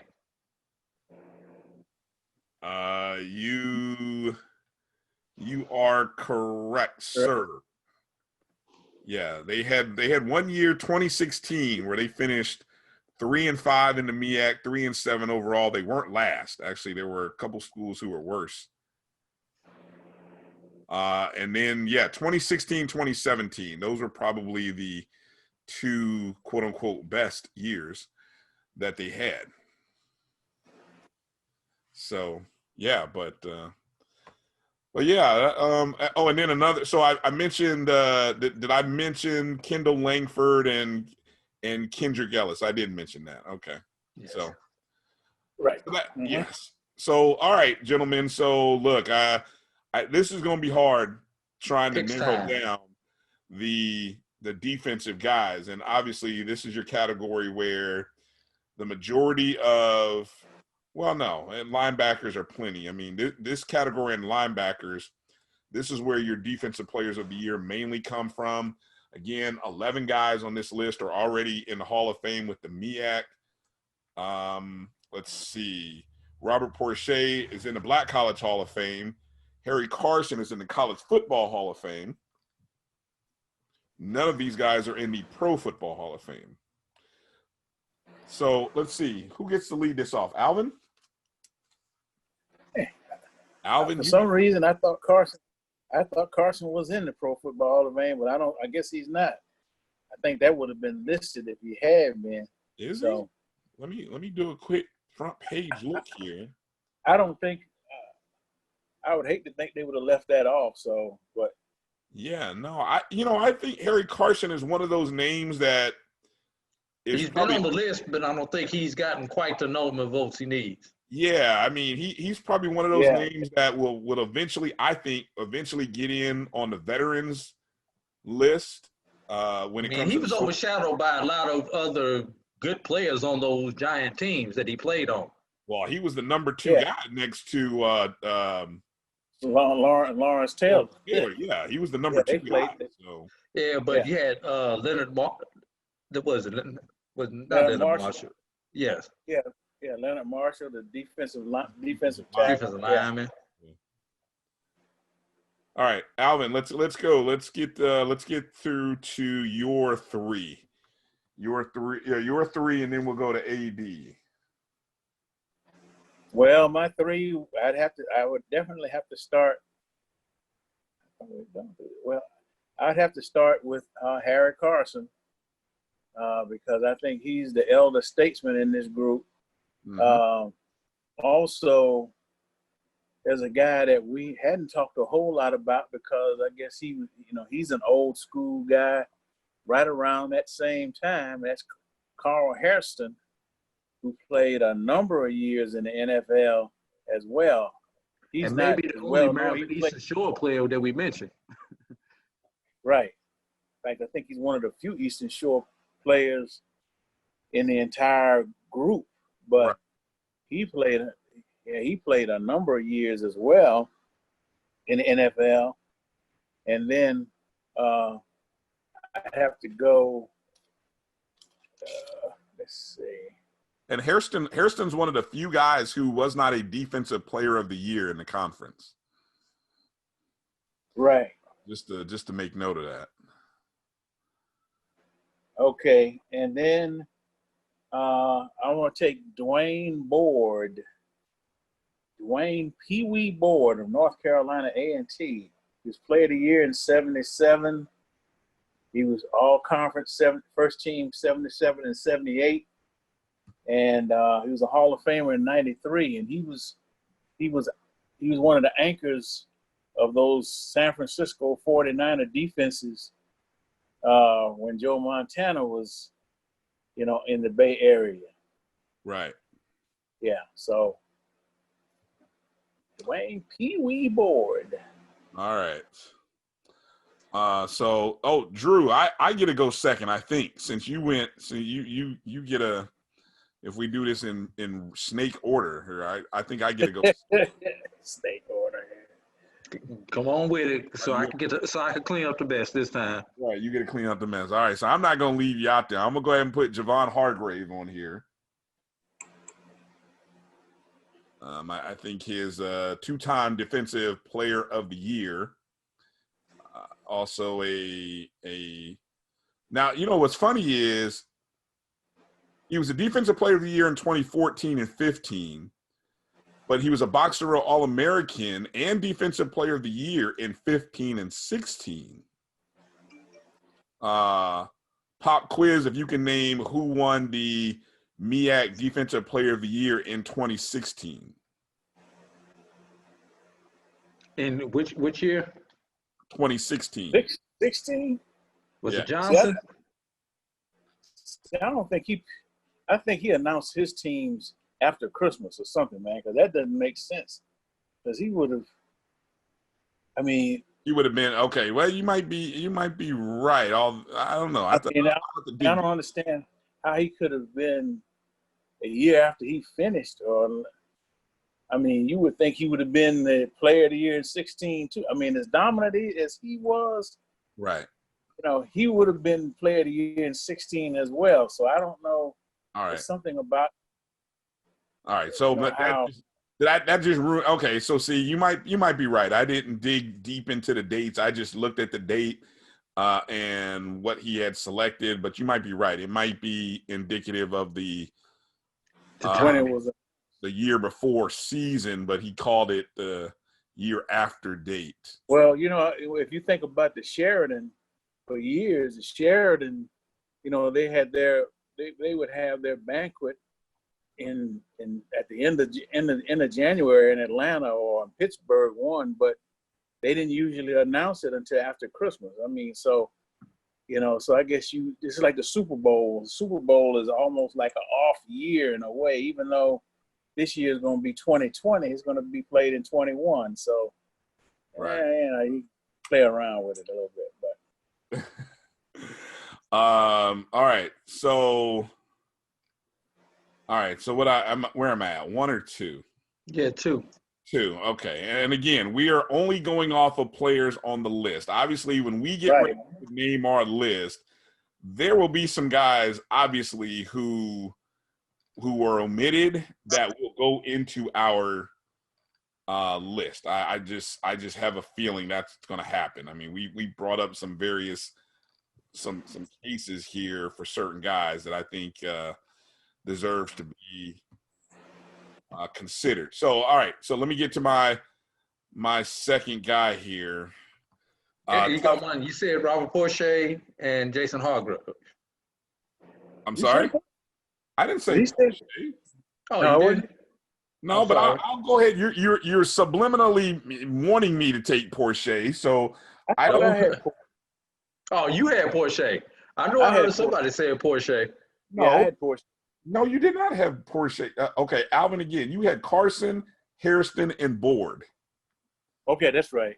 Yes. Yeah, I'm thinking. So you all are pushing me towards Porsche, so I will include Porsche. So that way no one else has to worry about it. I will go ahead and include Robert Porsche on my list along with Hargrave. And my third guy will be Steve Baggs of Bethune-Cookman. Okay. Baggs will be my third guy. Baggs, of course, a 3-time first team all MEAC, all 01, 2, and 3, Defensive Player of the Year in 03. All right, Drew, you're 3. Well, considering you took one of mine, and both of y'all took both of y'all each took one of mine. I've got one left. You push that second one on me, but go ahead. No, Porsche was not on my list. I knew somebody else was gonna have Porsche would be picking third. That's why I wasn't worried about that one. Anyway, go ahead. Just for full disclosure, you took Baggs.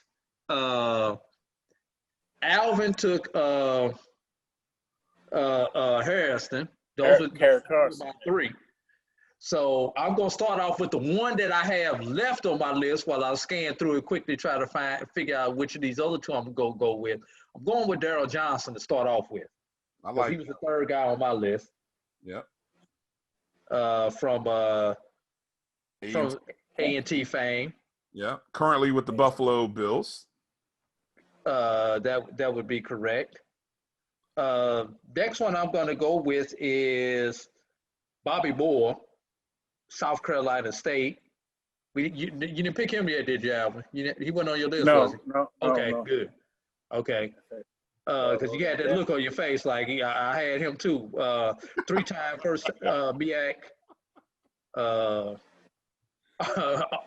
MEAC, 1970 Hall of Famer. Player of the Year, and he's a Hall of Famer, MEAC Hall of Famer. Right. Yeah. So, all right, one more spot, Drew, in this very tough group. You know, who will be the last man standing? Tough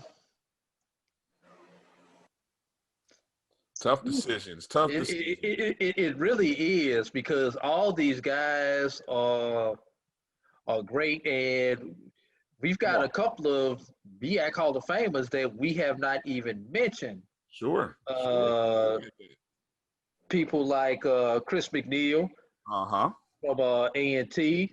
Yeah. We have not mentioned Barney Chavius Yeah.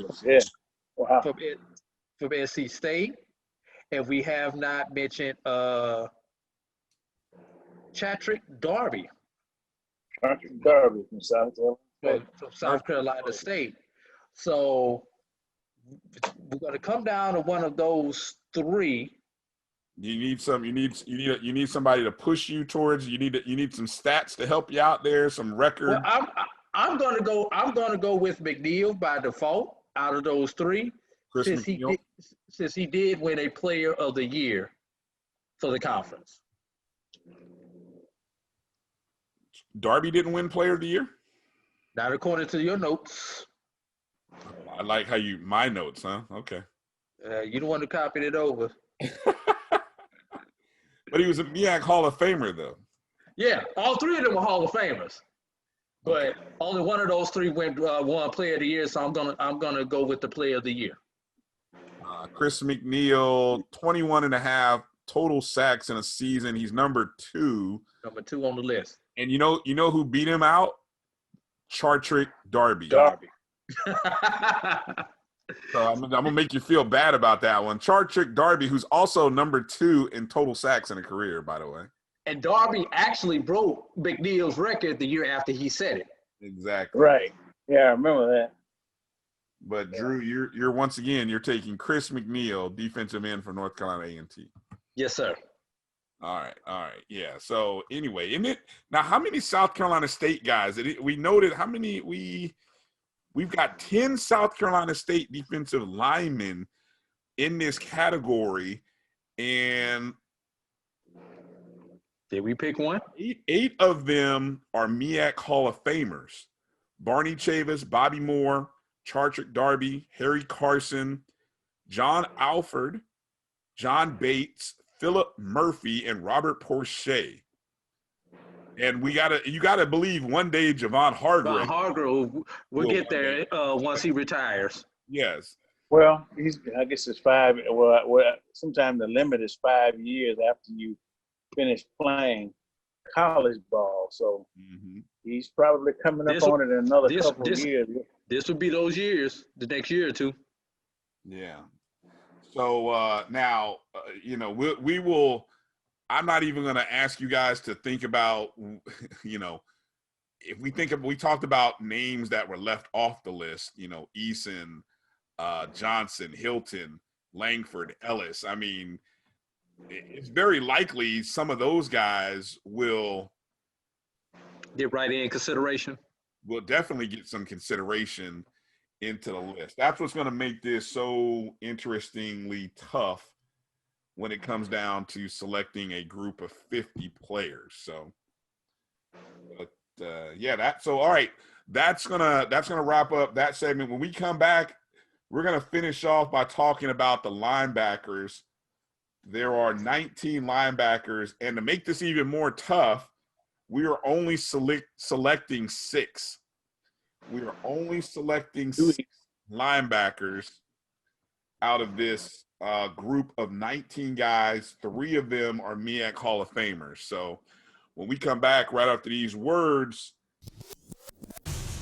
follow the Black College Sports Network on social media at MyBCSN1, the number 1, on Facebook, Instagram, and Twitter at MyBCSN1.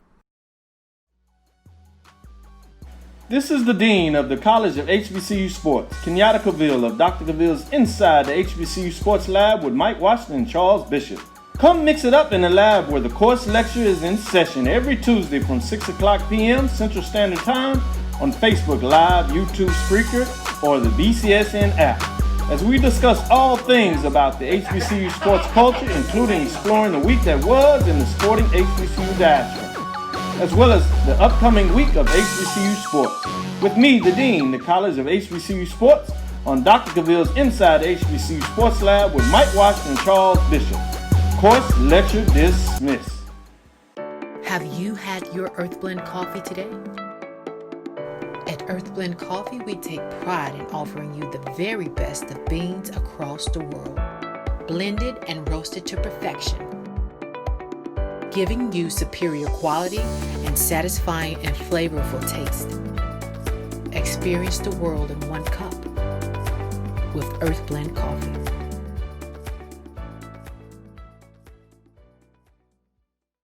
Welcome back to the BCSN Sports Wrap. Brian Fulford, A.D. Drew, and the MEAC Hall of Famer himself, Alvin Hollins, going through the MEAC 50th anniversary all-time football candidates list. We're down to the last position category, and hopefully you have had a chance to listen to or watch some of the previous shows. We talked about the offensive side of the ball. In our first show, we talked about the running backs, receivers, and offensive linemen. In our second show, we covered the special teams and quarterbacks. And here we are talking about the defensive side of the ball. And so hopefully some of this conversation will help you so that when you can go to meacsports.com and you can put together your top 50 players from off of their list. And we will be publishing a top 50 list. The Black College Sports Network will be. So this is sort of our conversation that'll sort of flesh out the selection, which will happen in a couple of weeks here as we name our top 50 players. And as we've noted, there are certain omissions that we've encountered and come across over the past couple of weeks or past couple of shows, actually, as it relates to players that are left off this list. And one of the names that we didn't mention that was left off the list is actually probably well known as an offensive lineman, but he actually got his start on the defensive side of the ball, where he was a first-team all-defensive lineman in 1980, a young man by the name of Nathaniel Newton.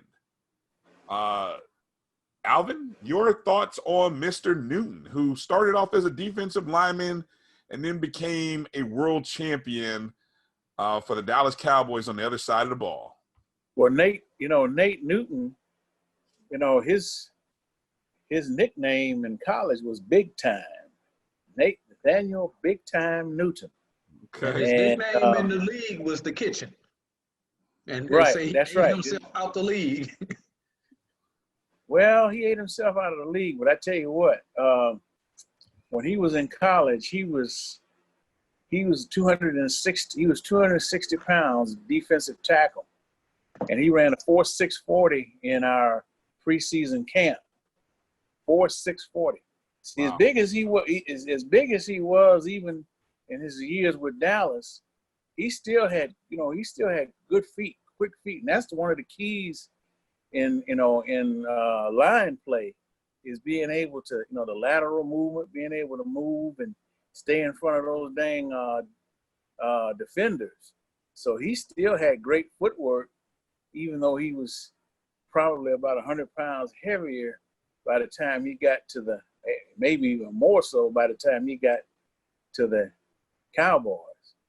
But he's much slimmer now. If you've ever seen him in the last few years, I think he's down probably. I think he may be closer to 200 pounds now, if that.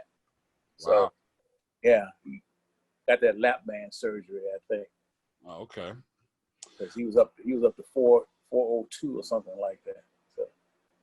Well, I want to remind you all to make sure you're following the Black College Sports Network on Instagram, Twitter, and on Facebook at MyBCSN1.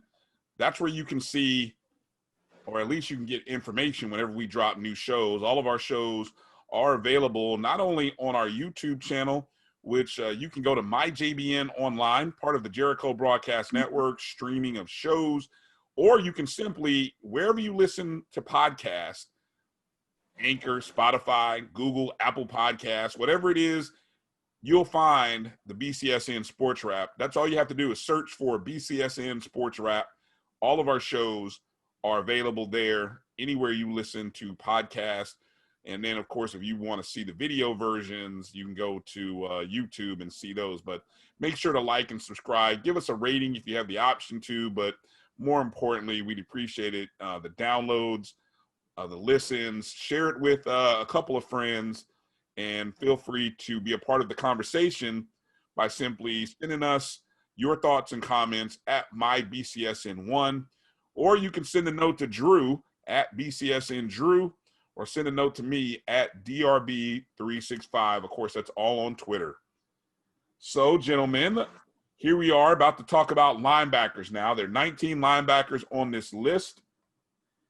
And we are only going to select 6. And so, just so you understand, Alvin explained it earlier, or maybe off air he explained it.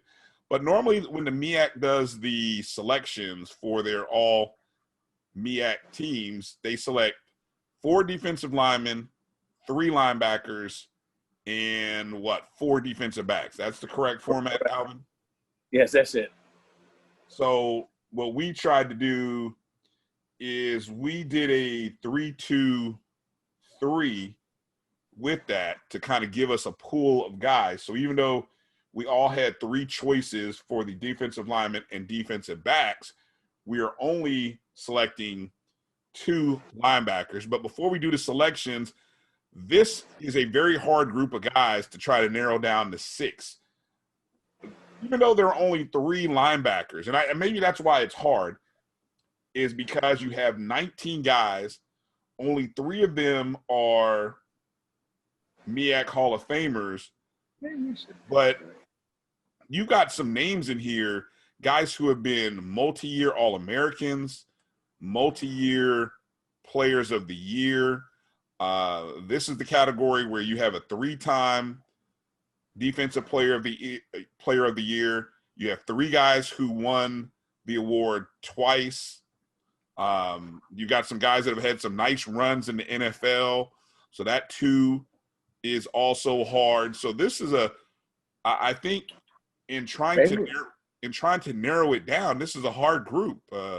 Maybe we should go 3. We'll leave it at the 2. Now let's make it fun. Let's see if we can get it down to 2. but one thing I noticed, Brian. Yeah. This is like the only category of all the categories on the MEAC list where you have multiple 3-time first team all MEAC players. And according to this list, there were 8 people who are all first team MEAC 3 times at the linebacker position. Yes, and I'm glad you brought that up, because we've been talking about names that are left off. I will mention he's not a 3-time. I was just gonna throw in there a guy who should have been a 3-time guy. But when you talk about statistics in this category, there's a couple. Well, there's one name which stands out, and that's probably. Let me take that back. There's 2 names that stand out, in my opinion, when you go and look at the record book. One of them is Florida A&M's only Defensive Player of the Year, because he leads in the main categories when you think of this position. He leads in total tackles in a season, just had some individually outstanding years. during his time at FAMU. But the name that's left off is a young man by the name of Kevin Talley, who was at Norfolk State from 2000 to 2004. Talley was a two-time first-team All-MEAC guy in 03 and 04. He is number 3 in total tackles in a career, 416. But his 2003 season, he had 197 total tackles. That is number 1 by about 24 tackles over where Earl Holmes was, who Earl Holmes is the career leader in total tackles. And then Talley also leads tackles in an individual game. He's number 1 and number 3 and number 8. He had 3 of the top 10 performances in tackles. He had 30 of them against Savannah State in 2004, 25 against North Carolina A&T in 2003, and 21 against Hampton in 2003. And I gotta cut you off on this, and I need to go to a guy who's been up in the booth doing stats on this one. Go ahead. All right, a team on offense, especially if somebody's getting stats like that, is probably only going to run 60 tackles. 60 plays. So you telling me Talley had a tackle on half of the plays in this particular game, possibly? Well, the thing about it, the way tackles are calculated, you get when they say total tackles, so you get credit for the assists too. So it's not solo tackles. So if sucker got 30 solo tackles, then there's nobody else playing. They they pushing everything to him. That's after a while, brother, you gonna have to hold his hand up and say, "Can I get a blow?" Hold on. And that's what I was going to ask, Alvin. Hold on, Drew. Hold on. Let me clarify something. It does not say anything about solo tackles here. It just says total tackles. Total. And that's why I wanted to go to Alvin on this. Do these stats, do they calculate half tackles as assists, or do they calculate the assists as part of as a full tackle when it comes to these stats? That's what I wanted to get from Alvin. Well, the computer program will actually calculate.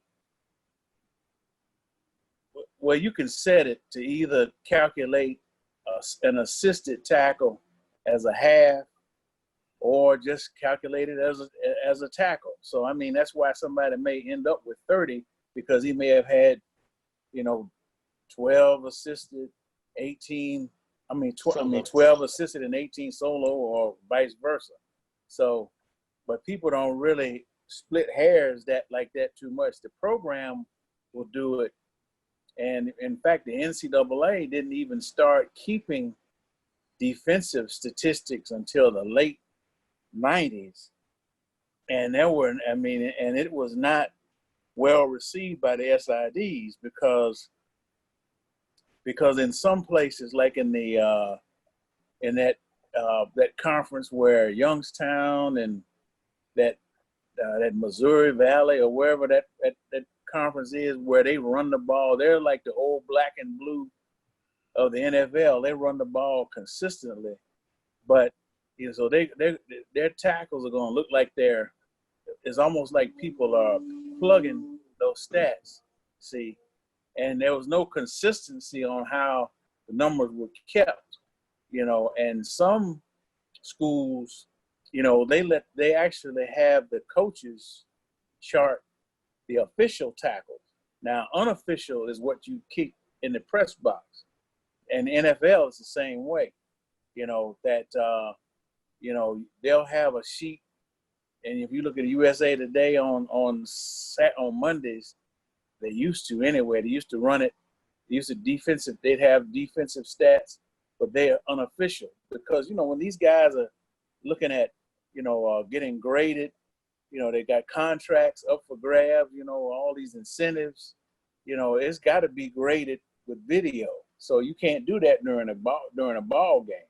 So to go back to your original thing, you know, tackle that's total tackle. That includes the assists. So That's why I want to get that clarity on that. So But still, it's not astronomical number though. yeah, and everybody must have been using the same concept because when you look in the record books under total tackles in a season, even total tackles individual game, tackles for loss, nobody is, everything is pretty much in solid numbers. I mean, there's an occasional guy with a half a tackle there. So if they were recording half tackles, you know, obviously it only takes 2 half tackles to equal 1. Right. You know? And then that half tackle may have been when MEAC team was on the road playing a non-conference opponent, and maybe that non-conference opponent entered it in as a half tackle. Or you had two guys in on the same play, so you gave each guy, you know, an assist. So, like on tackles for loss, I mean, we've had some guys with 15 and a half and that kind of thing. So I mean, that usually comes from either sacks. Usually it comes from sacks. You get 2 guys, you know, say I'm gonna meet you at the quarterback. So that's what happens, you know. So they pull the wishbone, and you take one leg, I take the other. So that's how it works, you know. So usually that's where that every now and then it's more or less on quarterbacks, because the sacks, and that's a big deal with those defensive linemen and linebackers, and sometimes defensive backs too, sacks. So one other thing, since we talked about statistics on the defensive side of the ball, Alvin, do sacks and tackles for losses go into this total tackle number, just out of curiosity? Well, I mean, that's just a way to separate. I mean, yeah, I mean, it goes into it, but you chart each separately. You chart sacks, you chart tackles for loss. But when you look at, you say Earl Holmes had 30 tackles against Southern in '95 in the first game they played, you know, you say Earl Holmes had 30 total tackles Saturday. He had 3 sacks and 5 for loss. So, you know, it's that or in 4 pass breakups, if you will. So those are just other stats to kind of show his body of work in a particular game. That's all. But it doesn't add to it. It's just out of those 30 tackles, you know, some were behind the line, and you know, and are you quoting was that an actual stat, or are you just kind of throwing that out? No. I mean, I mean, talking about Earl Holmes when you said about the 30 tackles, was that actually? Well, he did have 30 tackles against Southern in that first game when we played in Atlanta in '95. So why is that not in the MEAC record book under total tackles individual game?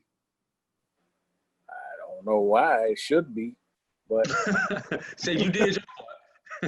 No, I mentioned that because I was saying, okay, maybe because it's a non-conference, but then there are guys in here who have other non-conference games listed under total tackles individual game. There are a few guys on this list.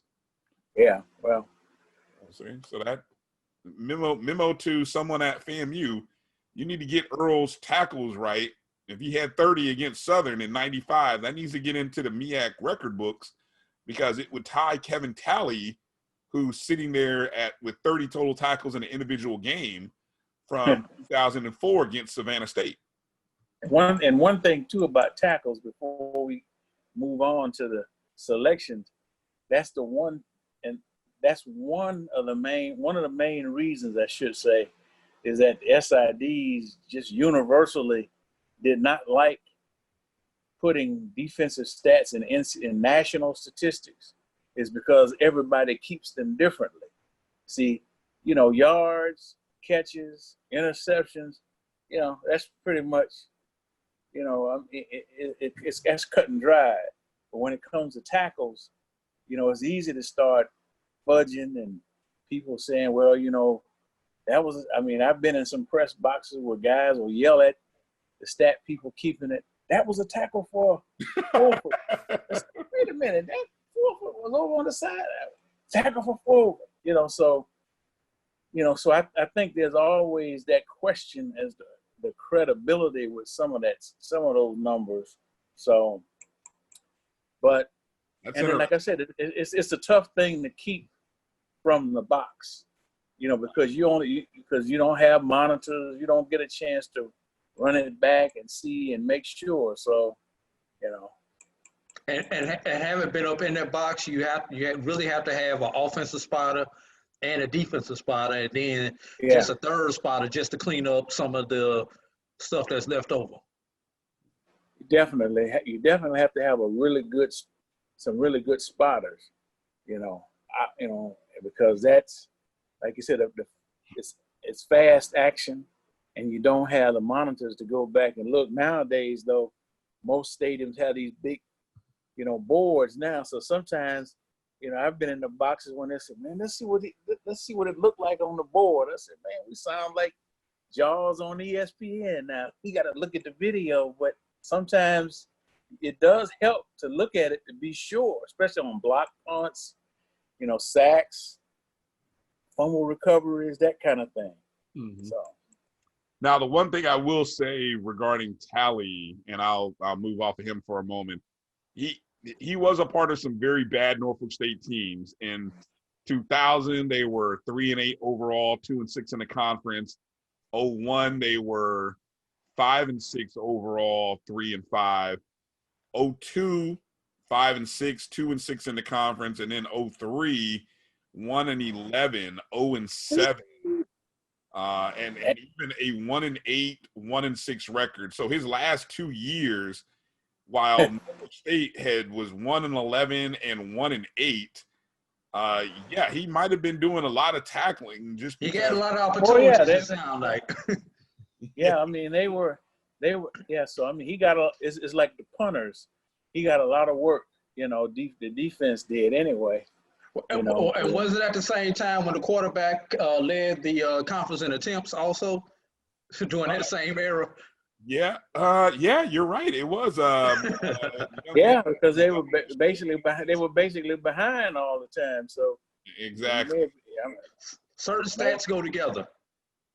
Yeah. Well, I mean, if you know, so maybe, you know, when you put it all in perspective, you know, maybe Kevin Talley, I don't know. It depends on what do you value, you know, and that'll be one of these things that we'll have to look at in terms of what was your team's record during your time there. You know, maybe that becomes a separating factor. Did you win, just like what we did in quarterbacks? Did you win or help lead your team to a conference title, Black College National title? Right. That may be the separating factor in some of these categories where you have, you know, some of these guys. But yeah, this is a hard category. I don't know. Were there any names, AD, that kind of, before we get into our list, any stats or any names or any performances that you look at that kind of popped off the page for you? No, I mentioned the one thing that popped off the page for me, like this was the only category that had multiple 3-time player of the year, not player of years, first team all MEAC players, and how many 2-time player of the year were in this particular category. And I'm talking about on both sides of the ball. This was the one category where when somebody got a good one, they dominated the conference for the time that they were in the conference. Yeah. No matter which team that we're talking about, which one of these schools. Good point. What about you, Alvin? No, I mean, I don't have anything to add there. I mean, this is an impressive group, so it's going to be tough picking 6 out of this group. But that's okay, so I get first dibs. I'm glad I get first dibs in this category, so I can get my 2 names out of the way because there's some tough choices. Okay, so my first pick, I will go with I'll take the number 1 guy off the board. You know, our classmate Drew, our fellow Rattler, Mr. Earl Holmes. I'll go ahead and take him off the board for you guys. Go ahead and take Holmes, the hitman, FAMU's only defensive player of the year. That's amazing in 50 years or 30-something years that he's the only one. Considering how many guys have won it on the other side of the ball. And then I'll also take one of the best draft picks by my favorite professional football team, one of the best draft picks of the past 5 years, I got to think, Mr. Darius Leonard, who he was the Rookie of the Year in 2014, first team All-MEAC in 15, 16, 17, Defensive Player of the Year in 16, 17, All-American those years as well. He was Mr. Everything. He was the maniac. And he was a rookie. And he was a Rookie of the Year in the NFL, wasn't he? Yes. Rookie of the Year, All-Pro his rookie year. So the maniac is what they call him. And so I'm going to go with Darius. I can believe that. Isn't it kind of ironic though? We talk about all these players, all these first team, all MEACs, and he's the only defensive player out of these linebackers to win Rookie of the Year though. What you mean, Rookie of the Year? Where in the MEAC or in the NFL? No, in the MEAC. Well, out of all the accolades this linebacker core has. Oh, I see what you're saying. Yeah, he's the only one that won Rookie of the Year, Darius Leonard. Well, the thing is, they only started selecting Rookies of the Year probably in the last 10 years or so. See, I mean, usually was the Offensive Player of the Year, Defensive Player of the Year. See, now they have Offensive Lineman of the Year, which they didn't have until maybe the 2000s. See, I mean, they've diversified the awards more because the coaches were saying, look, we're not getting enough recognition for our guys, so they've added, and the only thing I'd like to see them add is an overall MVP like the NFL does. You can have an Offensive Player of the Year, a Defensive Player of the Year, but, you still need overall MVP, the most valuable guy. So, so that's the reason, you didn't have rookies before. Was just they just added more awards. 1996 was the first Rookie of the Year. Antoine Flowers of FAMU, followed by Ray Nunnally in 97. Those were the first two Rookies of the Year. Right. So, all right, those are my two. AD, I believe you are up next. Or no, is it Alvin? I'm up next on this one. Alvin's last. Really? Okay. All right. Yeah. But Alvin sit in a good spot because no matter what two I pick, he's got so many out there. He picked the right category to go last on. So you got over on us, Alvin. I just want you to know that. I don't know. It depends. It depends on what you do here. You can really flub this. No, I mean, I could take any two off this board. He's got so many good players left to pick from. It's almost sickening. I see. So I'm going to start off with a guy who was 3-time Defensive Player of the Year in the conference, 2-time All-American, and a second-round draft pick by the Jacksonville Jaguars, and a MEAC Hall of Famer in Justin Durant of Hampton University. Okay, good pick. Right. And I'm also going to go with another Pirate as my second pick, who was a 3-time All-American, 97, 98, and 99. Ooh. But he only won Defensive Player of the Year in 99. Go figure that. And was a 2000 draft pick of the Tennessee Titans, that being Deion Hunt. So I feel like you should. That's some good names out there for you, Alvin. I went on here and took care of the defectors from the conference and the Hampton Pirates. So you got everybody else to pick from. I'm surprised, Drew, you did not do this in a pirate accent. A pirate. Arr, matey, arr. Yeah. Wonderful. All right, Alvin, you got the last two. Who do you got? Boy, I tell you. Tough choices. Okay. Let's see. Looking at my list, how I had them ranked. And then we can all Let's criticize Alvin's two choices here. Is he? No, I'm just kidding. Let's see. Let me make sure I got my numbers.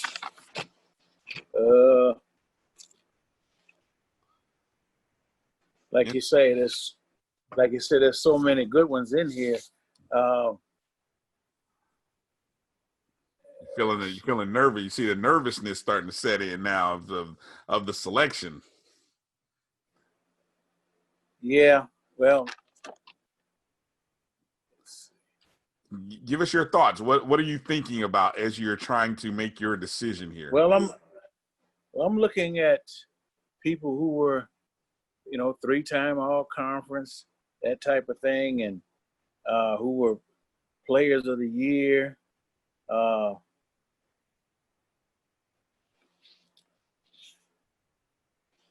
See, the one guy I remember from playing was Joe Thomas of South Carolina State.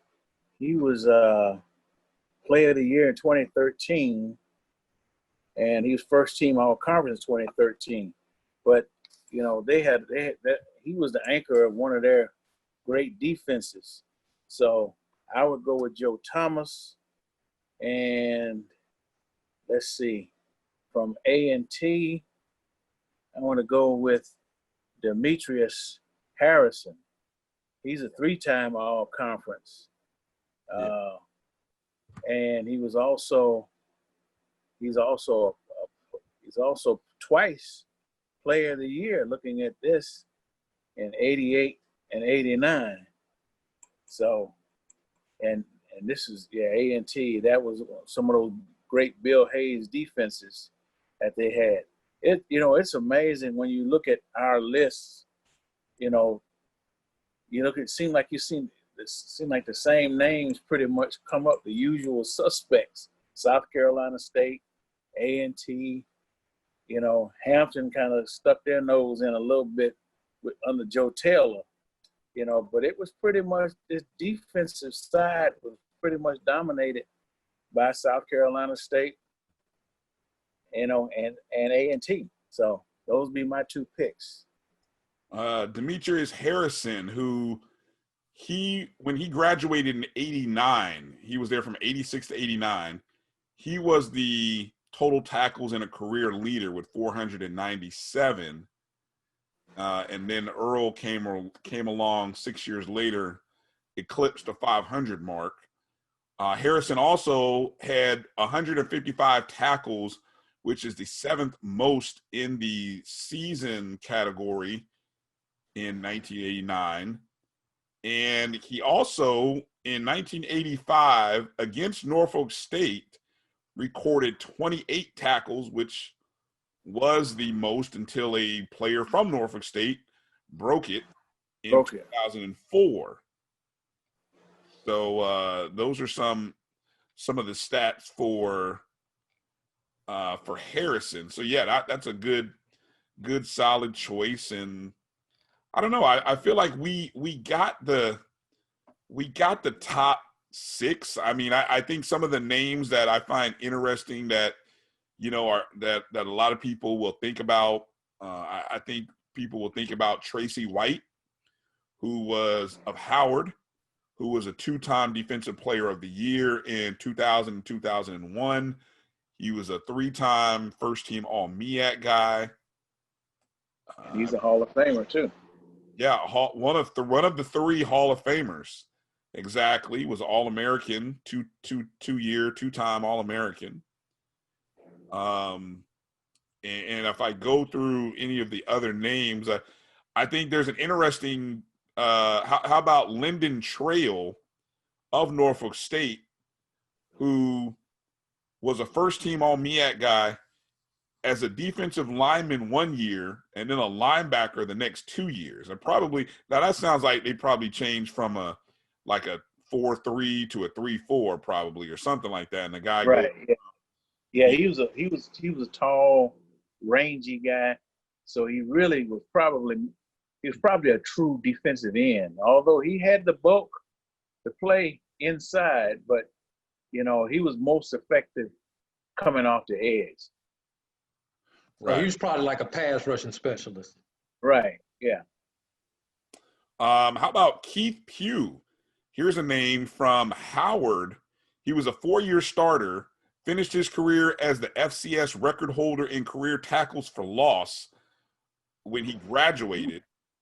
He's number 3 in the conference in total tackles for loss in a season with 28.5. Then he had, and then he had 21 in 2011. That's tackles for loss. So Keith Pugh listed as a linebacker for Howard. Yeah, and then I don't know. I was just trying to see if there was any other interesting little tidbits or stats from anybody here that popped out. But like you said, it's a tough category, no doubt, with given the number of multi-conference winners and the defensive player of the years. I mean, this is a loaded category. So people will have some tough selections. So again, just to recap, I chose Earl Holmes and Darius Leonard. Alvin took Joe Thomas and Demetrius Harrison. A.D. chose a pair of Hampton Pirates and Justin Durant and Deion Hunt.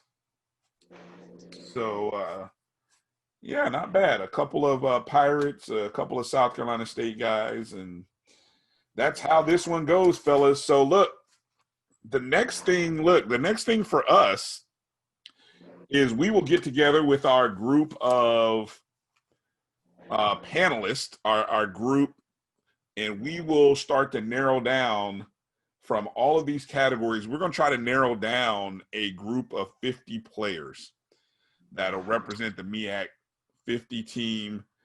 And again, want to encourage you, go to MEACsports.com, go to, I believe it's the MEAC, or it'll say MEAC Sports in the top header. Look for the 50th anniversary page. That's where you can find the list of players. You have to do, if you didn't listen to this full show or any of the other 2 shows we've done, you will have to do your own research for the stats and accolades outside of what is listed. And because we definitely did the research, and we still got some more to do. That's the crazy part about this. So that's sort of our job over the next few days. And then we'll get together a couple times and we will put a 50 out there. And then if you thought this was debatable, wait till we put that list out, and then you guys can really have fun picking it apart. So that's all I've got. Any final words, Drew? Nope, I can't hear you. Because I got to push the doggone button. There you go. 7 days, or less than 7 days by the time you see this, go get whatever they give you in your state. Go get your business handled. We just saw what happened with the Supreme Court. We know it's going to be interesting next week. So enjoy this week, because life may be hell after Tuesday. Bless you. That's all right. You're all right. See that? You kind of cut off right about life will be hell, and I'm like, what just happened? I said life may be hell after next Tuesday. No matter who wins or who loses, this country will not be the same after Tuesday. Let's pray for a more optimistic outcome than that, Drew. Come on now. Alvin, any final thoughts? Well, this has been an interesting experience trying to narrow this thing down. And I think what we've discovered is this league has produced some outstanding performers. I tell you what, I'd hate to, it'll almost be interesting if we got into some of the other sports, what you've come up with, because football was, very eye-opening, I think, in a lot of ways. Because it's a tough call to have to pick between one or the other, and you look at some of these guys that were players of the year, that was their senior year and they had that one great season. You look at the quarterbacks, You know, there were a number of quarterbacks who played one season, Sider, Bonner, these guys, and, they accomplished dang near a career in 1 year, So then you've got some others that, had a career for 3 or 4 years. So it runs the gamut, as they say. So it'll be interesting to see what that final 50 is going to look like. And it'll be a source for debate, probably for years to come. But that's the good thing about sports. Right. And until they come out with until 25 years from now, when they do the MEAC 75, then be a whole nother. Well, that'll be an interesting conversation altogether, whether the MEAC will hold together for another 25, with all the defections and stuff. There's some people, there's some A&T people that are arguing that since Bethune and FAMU are leaving for the SWAC, that A&T might tip back into the MEAC since they don't have those long trips anymore. But I don't know. I think A&T has designs on going 1A, so I don't think they'll be coming back to the MEAC. Question is whether the MEAC can stay together, another 25 years, because I just don't see where they're going to be able to bring in any current FCS teams, not HBCUs, unless they get Tennessee State to come in, and that's kind of an outlier for them. But might as well have kept the Florida team, so that. Right, that's true. So that's what I'm saying. I think geographically, they're in kind of a tough spot because I don't think any of the CIAA teams are going to spend $1 million to move up to Division I. Some have already tried that, like Winston and Savannah and a few others, and they did a Roberto Duran, no mas, and went back. So that's a lot of money just to get into the division. Well, Alvin, I'm gonna throw one thing out on that. It's not so much as the money that hurts the schools, because the money does hurt, but it's the fact that you still have to compete with the lower scholarship limits while you're going through the transition. While the football team's getting 63 scholarships, you still have to compete with 36 scholarships against those teams with 63 scholarships. So you're at a competitive disadvantage while you're going through the transition. And that's true with all the sports. I think that's what hurts those teams going up more than the money.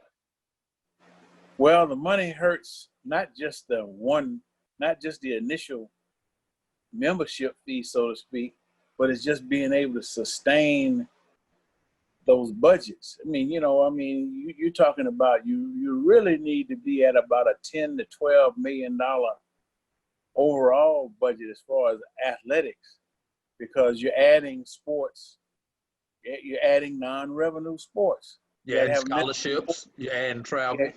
Right. So what you got to add 14. You got to have 14 sports, and because even in the like basketball and then any of the other sports, you got to, like you say, you got to add the scholarships for sure, but you got to make sure you have that balance for Title IX. That's a big consideration too. But generally speaking, even at the Division II level, only sports that really generate significant revenue are football and basketball. But now you're going up, so you're going to have to add more non-revenue sports, which usually means more women's sports. Because if you look at the way college athletics is going now, you see men's sports getting cut just so you can offset those numbers from football with the women. So that means you got fewer revenue sports. And this year is really tough. 2020 is a really tough year because you lost that prime earning during the fall. So. All right. Well, look, we appreciate your time in this process. I was thinking, and we'll maybe talk about this on another time. How much more difficult or easier, so to speak, will it be with other sports. I was just thinking that's just a general thought because, you know, given how the complex nature of football, the different positions, how you evaluate those positions versus, you know, volleyball or versus basketball even. So it'll be interesting to see how it goes from here when it's time to name those other 50 players in those other sports, but that's a conversation for another day. So again, want to remind you, go to the Black College Sports Network on Instagram, Twitter, and Facebook at MyBCSN1. You can find all of our shows in podcast format on Anchor, Spotify, Google Podcasts, Apple Podcasts, anywhere that you use or where you listen to podcasts, you can find us there. And then want to encourage you to go download the Jericho Broadcast Network's app by going to your Google or Apple Play Store and search MyJBN or MyBCSN. And when you do so, make sure to check you heard about us via the BCSN Sports Wrap. Our goal is to not finish what, Drew? Last. There you go. So Alvin's on point. You're running slow. You're slow there, Drew. You're slow. I'm sorry. I have to take my mute off. Slow on the trigger. Alvin knows, and when he downloads it, he'll make sure to select BCSN Sports Wrap. One step closer to not finishing last. All right. That's right. That's going to do it for this show. Make sure to share the show, like it, share it with a friend. MEAC fans, let us know what you think. Go back and check out the other shows where we've been talking about the offensive side of the ball as well. And be on the lookout for our 50 players, our top 50 MEAC football players of all time. For the Hall of Famer, Alvin Hollins, from my partner, A.D. Drew, reminding you to go vote wherever you are. I am Bryan Fulford. Thank you for watching and listening to the BCSN Sports Wrap on the Jericho Broadcast Networks and the Black College Sports Network. Out. I holla. But you stay hard.